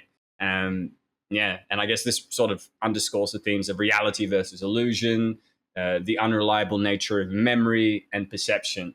But, you know, the film is intentionally ambiguous. What did you guys think? Which ending do you think it is? I think it was real. Why? Come on, man. I don't think Arnie would cheat on his wife like this. You know, even in a dream, even in a vacation dream. He's such a sweet guy. You know. So you think that he is really Hauser, and he basically just because if that's the case, what about you, Preston? Before I go on, personally, I think that this film has enough twists and turns and huge reveals on its own right. I don't think that the whole thing being a dream really needs to be included. Like from an enjoyability perspective, for me personally, I like the ending where he is actually breaking out of the system and they rescue Mars and all of that. I think that's just like me personally. That's kind of how I would prefer to take it. Okay. So depending on which ending we go with, there's I guess consequences, right? So if we believe the events depicted in the film are things that actually happened to Quaid, then that means that we're accepting a few very strange and bizarre things, including the fact that our protagonist, Douglas Quaid, was either an integrated personality created by recall to serve the purposes of Hauser and Cohagen, or he was the mind of the infamous person that we heard at the beginning that was supposedly lobotomized in Recall's earlier commercial stages, right? And I think there's a line where Arnie says, "What about the guy lobotomized? Did he get a refund?" So what that means is that our hero was either not a person, but in essence, a fucking computer program that had been implanted into the body of Hauser, or the mind of a person that we never physically met. That's insane. Yeah. So that's one possibility. The other, which is just as feasible, I guess, is that we could equally accept that the events of the entire film were a dream occurring at Recall, as requested by Douglas Quaid. Because let's face it, he chose to become a secret agent. All of the alien stuff, we saw visuals of that as they were loading the pre-visualizers for his dream, for his memory. And then we have to, come to grips with the fact that by making the decision to kill the projection of Dr. Edemeyer, he his reality pill, he basically permanently trapped his mind into a false alternate reality while his body was lobotomized. So we have two possibilities. One is that he's lobotomized, his mind is broken, and the other is that everything is real. But if we go with that notion, then our hero isn't a person, but a computer program. Isn't it nuts? Yeah, that's interesting. So fucking weird. And I'll say, like, it definitely does seem like I don't know, just the way that this story is told, that it is supposed to be a big reveal. Like, it's all a dream. It's, you know, it's the Total Recall experience. But it is interesting to look at it from the perspective of, like, if this dude's a computer program, that kind of, it's just yet another layer on this crazy cake of mindfuckery. Well, you can see how much this influenced films like The Matrix and Dark City and whatnot, right? Oh, for sure. Not just with the pill, but the computer program, the whole idea of memory, reality being challenged. But yeah, this. Can I come in for a moment? Go ahead. So, for me, the scene with the doctor was what, to me, sort of convinced me that this wasn't a dream. Because there were several ways in which the doctor could have convinced him, and he did none of them, right? Because, like, he's like, I'm here to guide you, right? Like, one, who is this doctor? Why didn't they send in the guy that put him into the dream, or the woman doctor that put him into the dream, right? Somebody he knew. Well, the guy is actually someone that we know. It's just that he's subtly shown to us. So he's shown to us 3 times before we meet him, all in commercials for Recall. So he's the head of Recall. Right. So at the very beginning, you know how Arnie's on the train and he's looking at the Recall ad? He's listening to that guy speak. So I think the reason they brought him in was to sort of nail the fact that, yeah, he is absolutely in a dream, because this is the head of the company. Do you know what I mean? The head of the company wouldn't be coming in to talk to you unless this was a dream. Right. But again, you know, like you said that scene sort of made you feel as though the whole thing was real. The beauty of this film is they go from left to right, you know? Just when you think it's real, they start throwing in ideas that it could be fake. And when you think it's fake, they switch it up again, make you think that it is real. So you're constantly trying to find your footing. They even say at Recall, like, they're not even doing aliens, they're doing alien artifacts, which is exactly what happened during the story, right? They found an ancient alien artifact, but at the same time, like, I feel they weren't convincing enough with this whole thing's a dream thing, you know? At least not to Arnie, especially since they sort of implied that they sort of had his wife on the mic talking to him, you know? And if the head of that company got into the dream to tell him, why couldn't they send somebody else after he killed him? You know, he's dead in the dream, but the guy that put him into the dream at Recall, you know, he wouldn't be dead. So I feel it's not convincing enough as a preventative measure for lobotomizing a client of yours. Yeah. In the camp of Not a Dream, I felt like the CEO coming in there to talk to him in person was like a gambit, like a huge gambit, in the idea that, like, there's no way if this was reality they would send someone this important to convince, you know, a normal patron to, you know, change his ways or do whatever. But I have a question though, Niyat. I was just to push back. I was going to say, unless they thought that by bringing somebody so high up that would be the way to snap you out of it, right? Yeah, like, I guess it would be like, I don't know, if this was like an Amazon simulation, right? You never meet Jeff Bezos throughout the whole thing, but then in this situation, Jeff Bezos comes and is like, yo, dude, you're fucking up my reality simulation. You'd be like, oh shit, that's Jeff Bezos. He must be telling the truth. Do you know what I mean? He created this. So I can see how different interpretations can lead to different conclusions. How two people can read the same scene and come with a completely different understanding of what's going on. And I think that's the genius of the way the film is written, the way it's shot, the way it's directed, and absolutely the way it's acted. It keeps you guessing. And this is what I mean. This is Arnie's best performance, because he's playing 2 characters in this film very convincingly. And like I just think he did a really good job with this. So shall we jump into the characters, or should we discuss what the original ending was supposed to be? Yeah, let's the original. Yeah, I was just about to ask about the original ending. Okay, so Okay. So, I mean, there's heaps of stuff I wanted to discuss, but we'll go straight to that. So, in an interview in 1991, the writer Dan O'Bannon revealed his original concept. So, what was supposed to happen was we were going to get a print of Quaid's hand, which matched only his hand at the end. So, Quaid was supposed to be Earth's top secret agent. He went to Mars, entered this compound. The machine, the Martian machine, kills him and then creates a synthetic duplicate. The Quaid that we see throughout the film was supposed to be a synthetic duplicate created by Mars.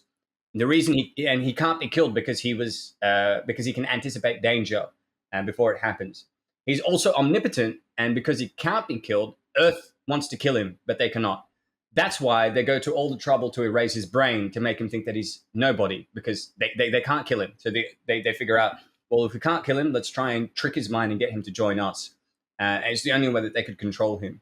So audiences don't question it when when the hero goes through the adventures and doesn't get killed, because he is supposed to be invincible.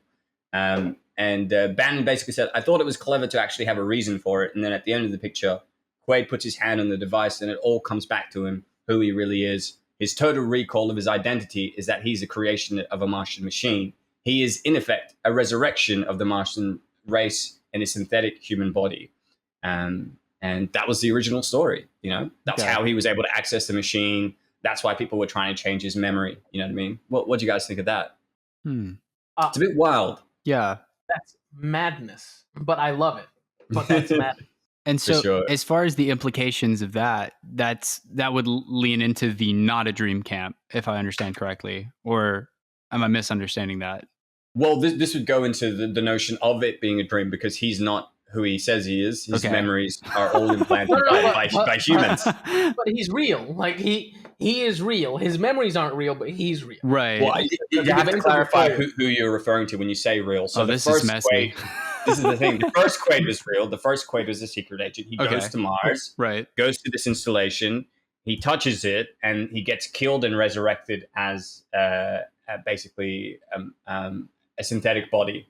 Okay. So from the beginning, Quaid is real, but the Quaid that we would have seen in the film would have been an implant. For sure. I guess what I'm saying, though, is it's not an experience that you pay for in this version of the story, right? Like, it's not the premise. Well, no, it is. Okay. That's how they were trying to trick him, was to try and make it feel as though he was going through the same thing that Quaid does in the film, in that he's purchased a holiday, right? Okay. When in actuality, he's not even human. He's a fucking Martian. Do you know what I mean? But he's a synth, right? Correct. He's a synthetic being with synthetic memories, but his actions, he thinks they're a dream, but they're taking place in the real world. Correct. Okay. Yes. Okay. I'm with it. Yeah, that's fire. I like it. Yeah, that's wild. So Arnie was pretty heavily involved in the production of this film. So the concept of Quaid as a buff construction worker was suggested by Arnie when he read the script. In the earlier drafts, Quaid, originally named Quail, which is actually the character in the Philip K. Dick short story, was described as an average-looking accountant type. Because of this detail, the original intended producer, Dino De Laurentiis, was adamant that Schwarzenegger not audition. He absolutely did not want Arnie to play Quaid. It was only after Schwarzenegger convinced Mario Casar to buy the script rights from De Laurentiis, whose production company went bankrupt, that later drafts changed Quaid's character into one more suitable for Schwarzenegger. So he's like, no, Schwarzenegger's not playing him. And as soon as he went bankrupt, Arnie was like, buy the script. We can change it. I can be in the movie now. We can make me huge. Listen to that background. Like, people used to be so involved in their movies. Yeah. Oh, yeah. It used to matter so much to get hold of the script, to have the creative control, right? Like, or to get it. Like the last movie we watched, right? Pitch Black. Pitch Black, yeah. Vin Diesel wanted it, for the sequels, because he cared. And in this one, Arnie really wanted to be the guy, and he really wanted to be involved in the production. And somebody else was very passionate about him not being the guy, There's so much passion and vision in these older projects. And the thing is, both De Laurentiis and Arnie were sort of right, because in Arnie's mind, he's like, well, it makes more sense that if we're going with the notion that he is a superhero that's been lobotomized to think he's normal, it would make sense for Arnie to play him, right? Because Arnie has the body of a superhero, and all we have to do is just make him act like he's not a superhero until he becomes a superhero. Mm-hmm. Whereas ironically, Laurentes's story would have been a bit more realistic in that it's an accountant. But I don't know if it would have worked as well. Who knows? It would have been a completely different film, is the point that I'm making. But it kind of makes sense because you have like John Wick. He could easily fit the accountant type. Right. Yeah, I guess Like, that's fair. You know? For sure. Like because he's like a spy. He's an assassin, not that much of like a big, strong Superman. He's not The Rock, yeah. Like, he's a You know what different I type mean? of hero. The version of the film that we're seeing, there's so many changes that happened. So initially, David Cronenberg was going to direct this. Interesting. He was signed to direct The Fly. He left The Fly to work on this. The Fly got a new director. Then this production, because he was going to be working with De Laurentiis, right? And then De Laurentiis' production company went bankrupt. Mario Casa purchased the script on behalf of Arnold Schwarzenegger, and Schwarzenegger wanted to work with Paul Verhoeven because he'd seen RoboCop. But had he not have seen RoboCop, he would have done the film with Cronenberg. We also would have had completely different actors in the roles of Arnold Schwarzenegger. I think Christopher Reeve auditioned for Quaid. Patrick Swayze auditioned for Quaid. Nicole Kidman auditioned for Melina. Do you know what I mean? It would have been a completely different film. And maybe it would have been equally as good, but this is the version we got, and it's very good anyway. Right. You know, like it's not a worse movie; it's a different vision, and I appreciate that. And I really like. And it's got the Arnie charm. Like I like Swayze, Yes. I like Reeves, but like this is the Arnie picture, and I think it's better because of it. You know. Facts. But yeah, so. Yeah, so as I said, there's a lot of people that were going to direct it, not just Cronenberg. I think we had Richard Dreyfuss was initially going to direct. I think he did Jaws, if I'm not correct. Did y'all double check that? Yeah, I got you. We also had William Hurt, who was going to potentially play Quaid in addition to Swayze.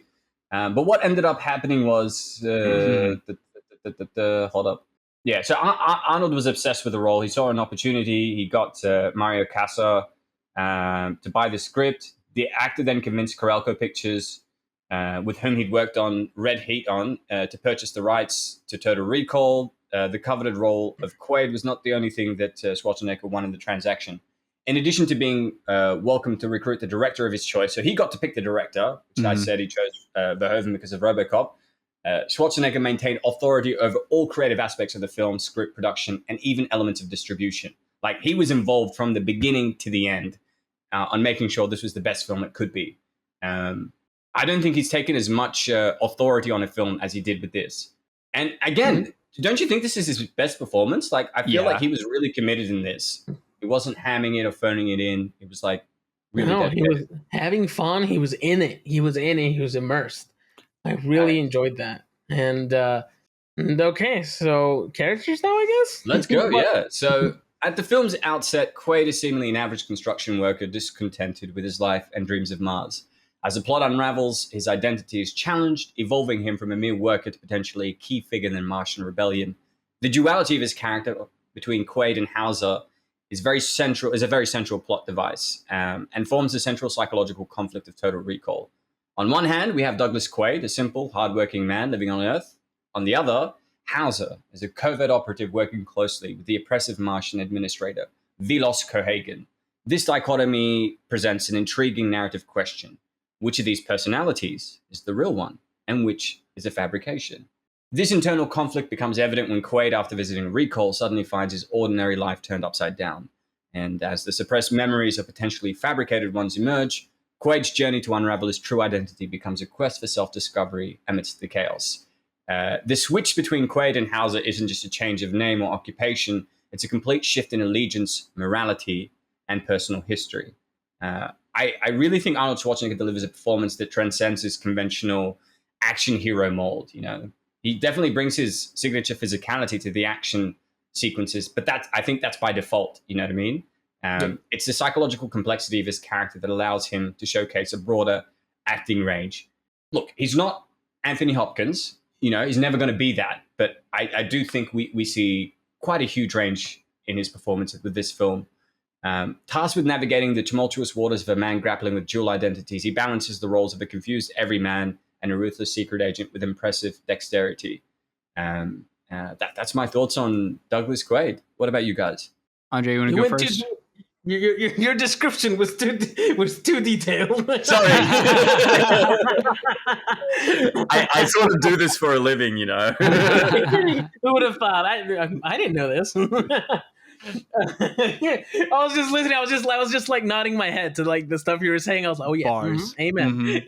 Bars. I particularly liked when he karate chopped the shit out of that guy, and but for real, yeah, he's great. Like it's a film that Arnie can be Arnie in to great effect. You know what I mean?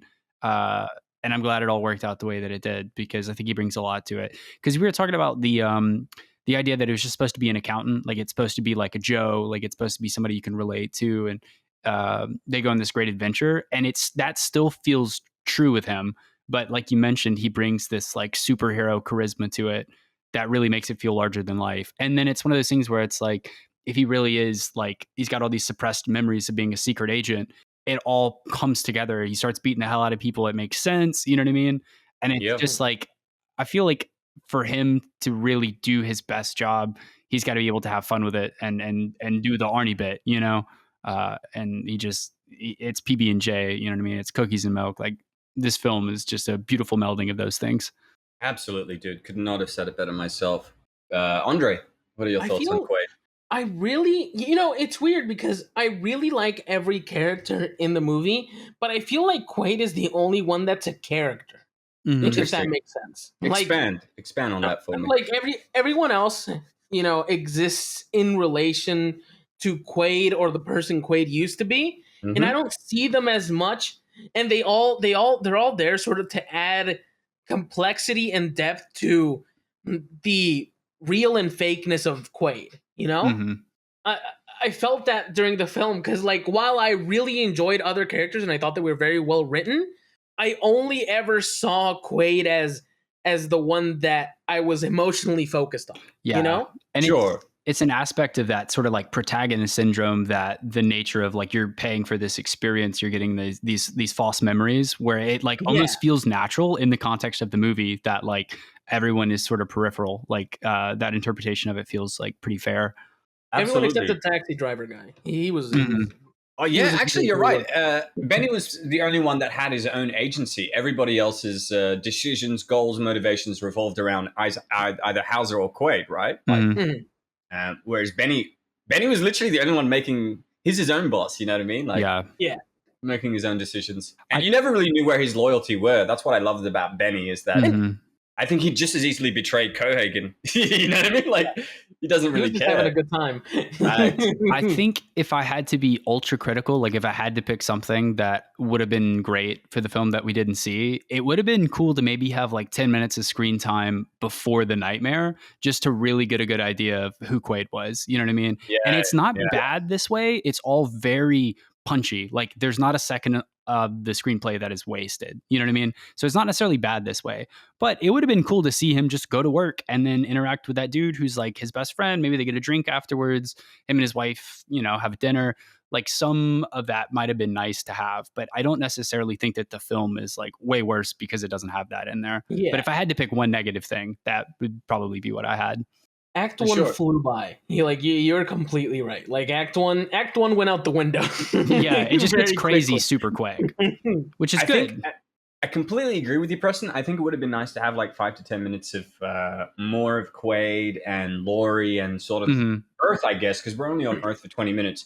At the same time, there's just something genuinely very intriguing and fits stylistically and thematically with the way that the narrative unfolds by having the ending of the film, the film begin with the ending, right? Or like a version of the ending. It really puts us in a place where we're like, what the fuck is going on? Right. And from that point onwards, we're still trying to figure out who Quaid is, who Laurie is, what this world is, what Recall is, in addition to what that vision was that we saw at the start. Is it real? Is it a dream? And it sort of feeds into the notion that everything Quaid's doing is because of the dream that he had. Right. Do you know what I mean? And this film knows exactly what it is, you know what I mean? And it's an adventure piece. Like, it's not a drama. And so it's good that we start where the action starts. You know what I mean? It's one of the greatest strengths of this film, I think, is that like it knows exactly what it wants to be, and it doesn't have time for, you know what I mean? The pacing would feel so odd if we threw another 10 minutes in.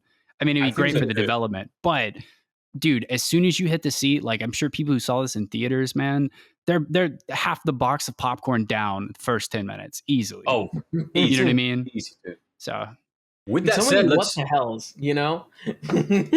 What was that, Andre? Like, so many what the hell just happened. Yeah, dude, this film is just a constant what the hell. In fact, I think this movie is more mind-blowing than The Matrix. I don't know, maybe that's a big call. I think that's true for the amount of slaps you get. Yes. Yeah. Because I feel like The Matrix is just one huge revelation, one revelation, and that's that everybody's living in the dream world, you know, in the Matrix, and the real world is horrifying. Whereas in this, it's like there's multiple revelations. It's like you're not Doug, you're fucking Hauser. You're not married to Laurie. She's fake. You actually have a relationship with Melina. Oh, there's so many different layers to this, you know. All right, I guess let's jump onto the next character, Laurie Quaid, the sensual Sharon Stone. Introduced as Quaid's loving wife, Laurie's character takes a drastic turn when she's revealed to be an implant in Quaid's new reality, an agent assigned to watch over him. Even that line, you know, an agent assigned to watch over him, reminds me so much of The Matrix, you know, like with the agents making sure that Neo is sticking to the rules, you know, like sticking to the path laid in front of him. I fucking love Stone, man. In this, she's a powerhouse. She's fucking so strong. She has such a dynamic performance here, effortlessly transitioning from this the caring and at the beginning she's very demure and she's a bit jealous that he's having dreams about another woman. You really believe she's his wife, you know? There's like, you know, I don't know if you've had this situation where, I don't know, like, I mean, you're watching a film and you may be staring at a woman or whatever, and your girlfriend's like, what are you looking at? And he's just like, no, baby, it's just you, baby. You know, I love you, baby. What you talking about? I ain't looking at nothing else. I'm imagining your body and your face and your personality on this woman on the TV. Don't worry about it. And I genuinely felt like she was his wife and she loved him, you know? Yes. And then when you see her switch around to this badass bitch that's been playing him from the beginning, really takes you by surprise. And she really is a Terminator character because she keeps on pursuing this man and trying to trick him, trying to get him to lower his guard. Like, she is relentless in trying to stop him.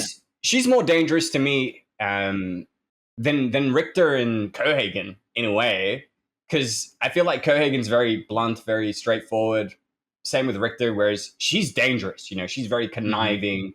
It's almost like she's so beautiful that you just want to be with her, whether or not it was like, you know, whether she was good or not. Like, I can sort of understand the dilemma he's thrown in, and especially considering he's a fan of blondes. All right, moving on. Melina, Rachel Ticotin. Oh, no, y'all didn't say what you thought about her. Sorry. What did y'all think of Stone? What you said. I've got a small one. There's a beat in the fight scene, right? So it's revealed she's a double agent, right? And I'm like, oh, okay, so Arnie's gonna whack her and then the story's gonna get crazier from here, right? But there's this moment where I think he has her at gunpoint and they just have like a discussion and she's like, it's just a job, you know what I mean? It's not personal. And they kind of like have a moment and then he chooses not to kill her. And I was like, damn, this is way better than how I thought it was going to be. You know what I mean? Because like with the best friend that they introduced, right? He's a double agent. They whack him. They move on to the next thing. And I was like, okay, so like this is going to be the motif, right? Like everyone who's close to him is going to get whacked in the first 15 minutes. He's all alone. And I really appreciated the direction that they went with her. She's problem solving throughout. Like even that scene where she's telling him, it's just another strategy. It's another tactic she's employing to try and manipulate him. Do you know what I mean? Yeah. Because right after she says, well, look, dude, this was just a job. It was nothing personal. She's like, well, shall we have sex? That's true. Yeah. Sake? Yeah.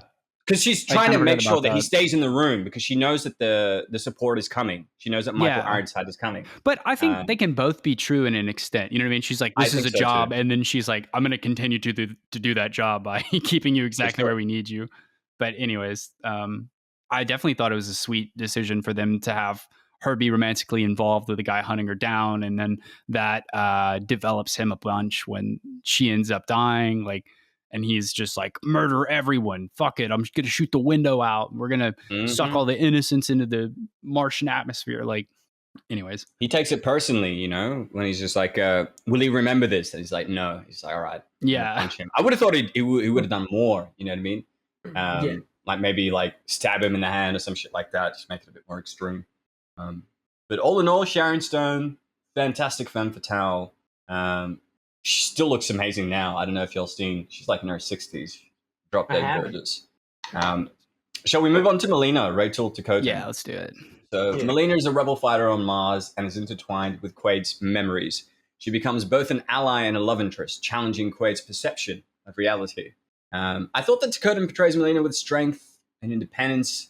You know, she isn't merely a sidekick; she's a key player in the Martian resistance and has her own motivations and goals. You know, much in the same way that you're not entirely sure what the motivations of Sharon Stone are. I feel the same way with Melina. Do you know what I mean? I just love the way that they wrote female characters back then.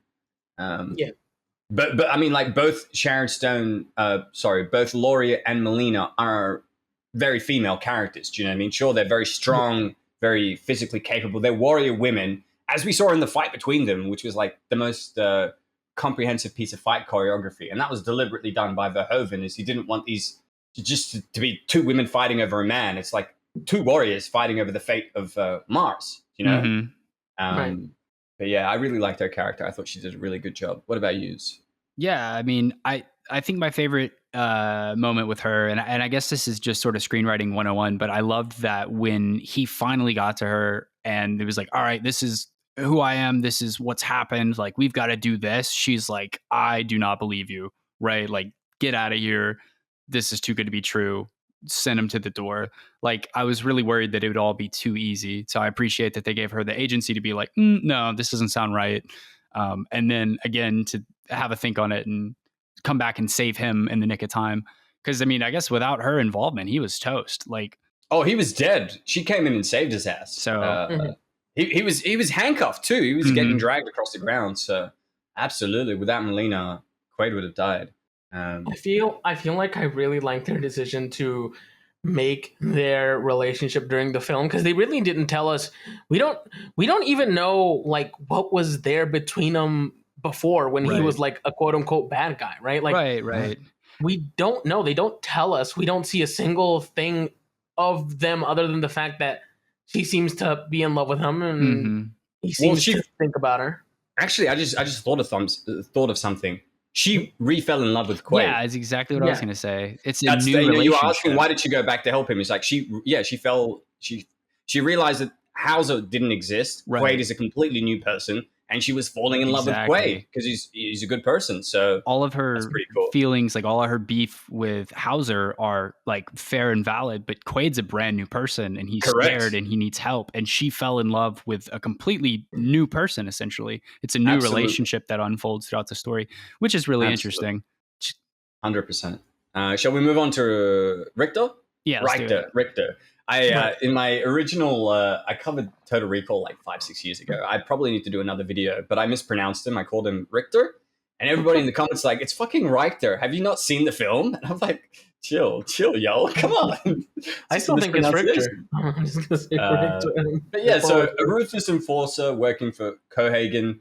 He has personal reasons for hunting Quaid, mainly stemming from jealousy due to Quaid or Hauser's relationship with his wife Laurie. Small pee syndrome. 100%. Michael Ironside is just one of the heavyweights of the 80s and 90s.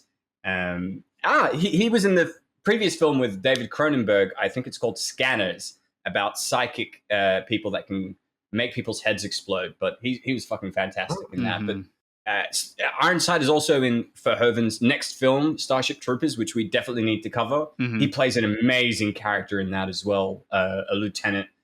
She's badass. But it's just Ironside is just this perfect blend of menacing, cool, calm. He encapsulates cool, much in the same way that Riddick did in Pitch Black. I feel like Ironside is just cool as fuck. Although I feel like Ironside had a layer of expressiveness and anger that also makes him compelling compared to the normal cold enforcer type. Well, yeah, because it could have just been a standard.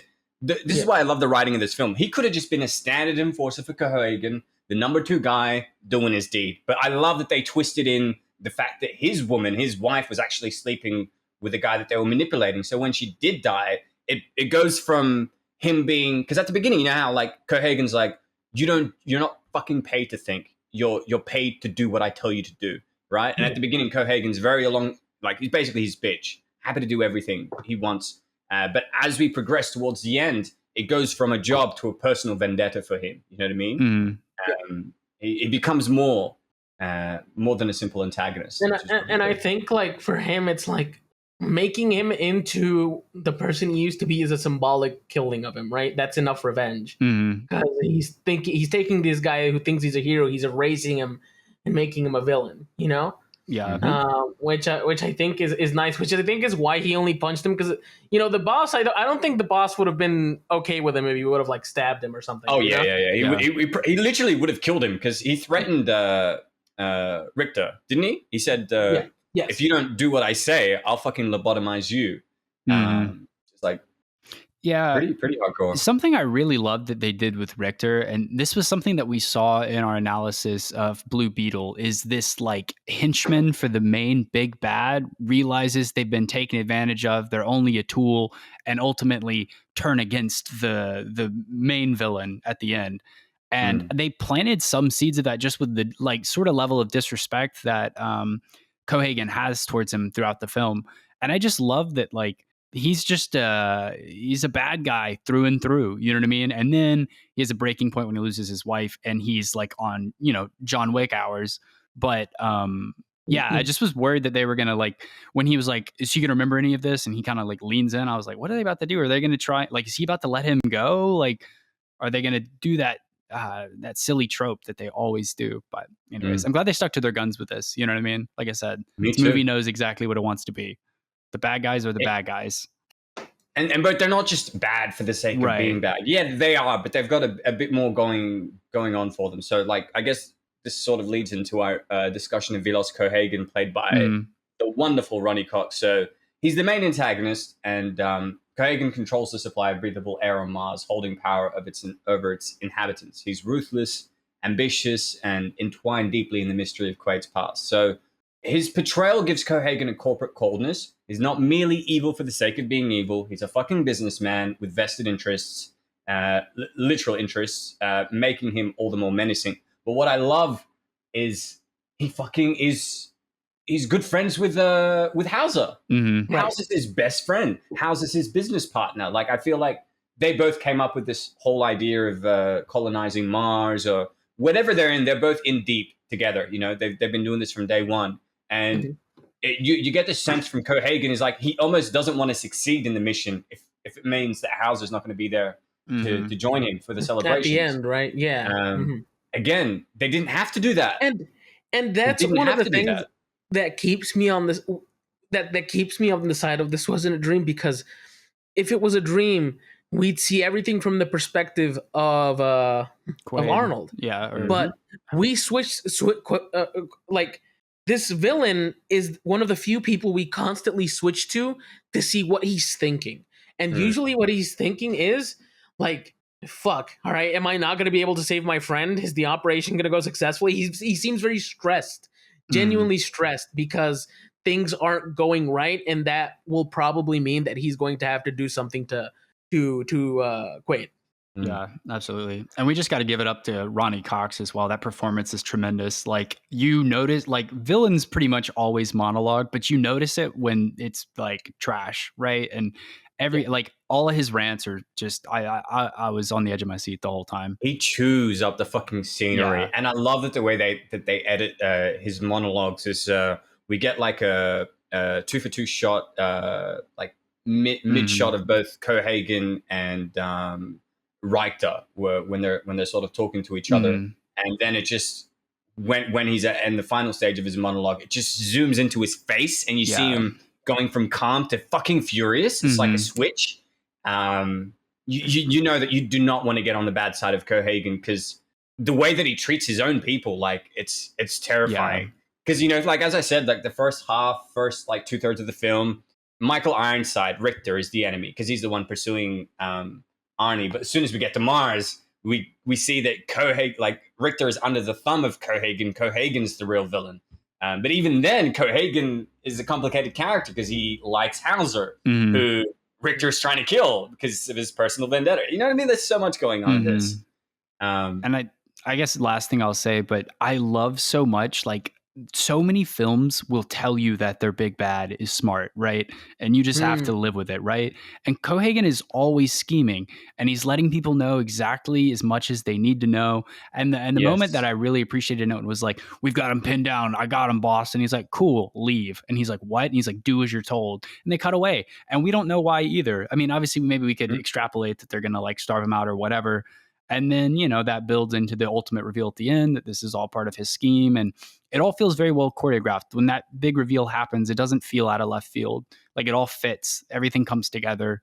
And I just love it when the villains aren't incompetent. You know what I mean? They are as scary and as well thought out as they claim to be. So that's great. The best villains compartmentalize. They don't want anything to go wrong, so they only tell their minions as much as they need to know. Richter didn't even know about Hauser. Do you know what I mean? Right. That's a revelation for him halfway through the film. Because he's like, why don't you want to kill him? And he's just like, you're going after my best friend. Do you know what I mean? Like, and he's like, what? What the fuck are you talking about? Like, it's just as much of a shock for the bad guys as it is for Quaid, what's going on, Yeah. And I really, one of my favorite things that you don't see enough is a plot line of you want to keep something a secret, hide it from yourself, And I love that. I've only seen it a couple times executed really well, and I do not remember where I saw it that I loved it, which has haunted me for years. But I really like that. It's not really a trope because it doesn't happen enough, where the protagonist plots something and then makes sure he doesn't know about it. Like something along those lines, right? He hides something from himself. It makes absolute sense. Oh, actually, I just realized not only did this film sort of predate The Matrix, but it actually is responsible for Christopher Nolan's first film, Memento. The whole notion of a character forgetting and trying to figure out who he is based on his memories. Yeah, that's all this. This is sort of the starting point of that concept, and Nolan sort of runs with it like a madman, like he usually does. And Nolan loves dreams, man. Like, you can feel that influence as well. That's a huge theme in all of his films. So I could definitely see the inspiration from those.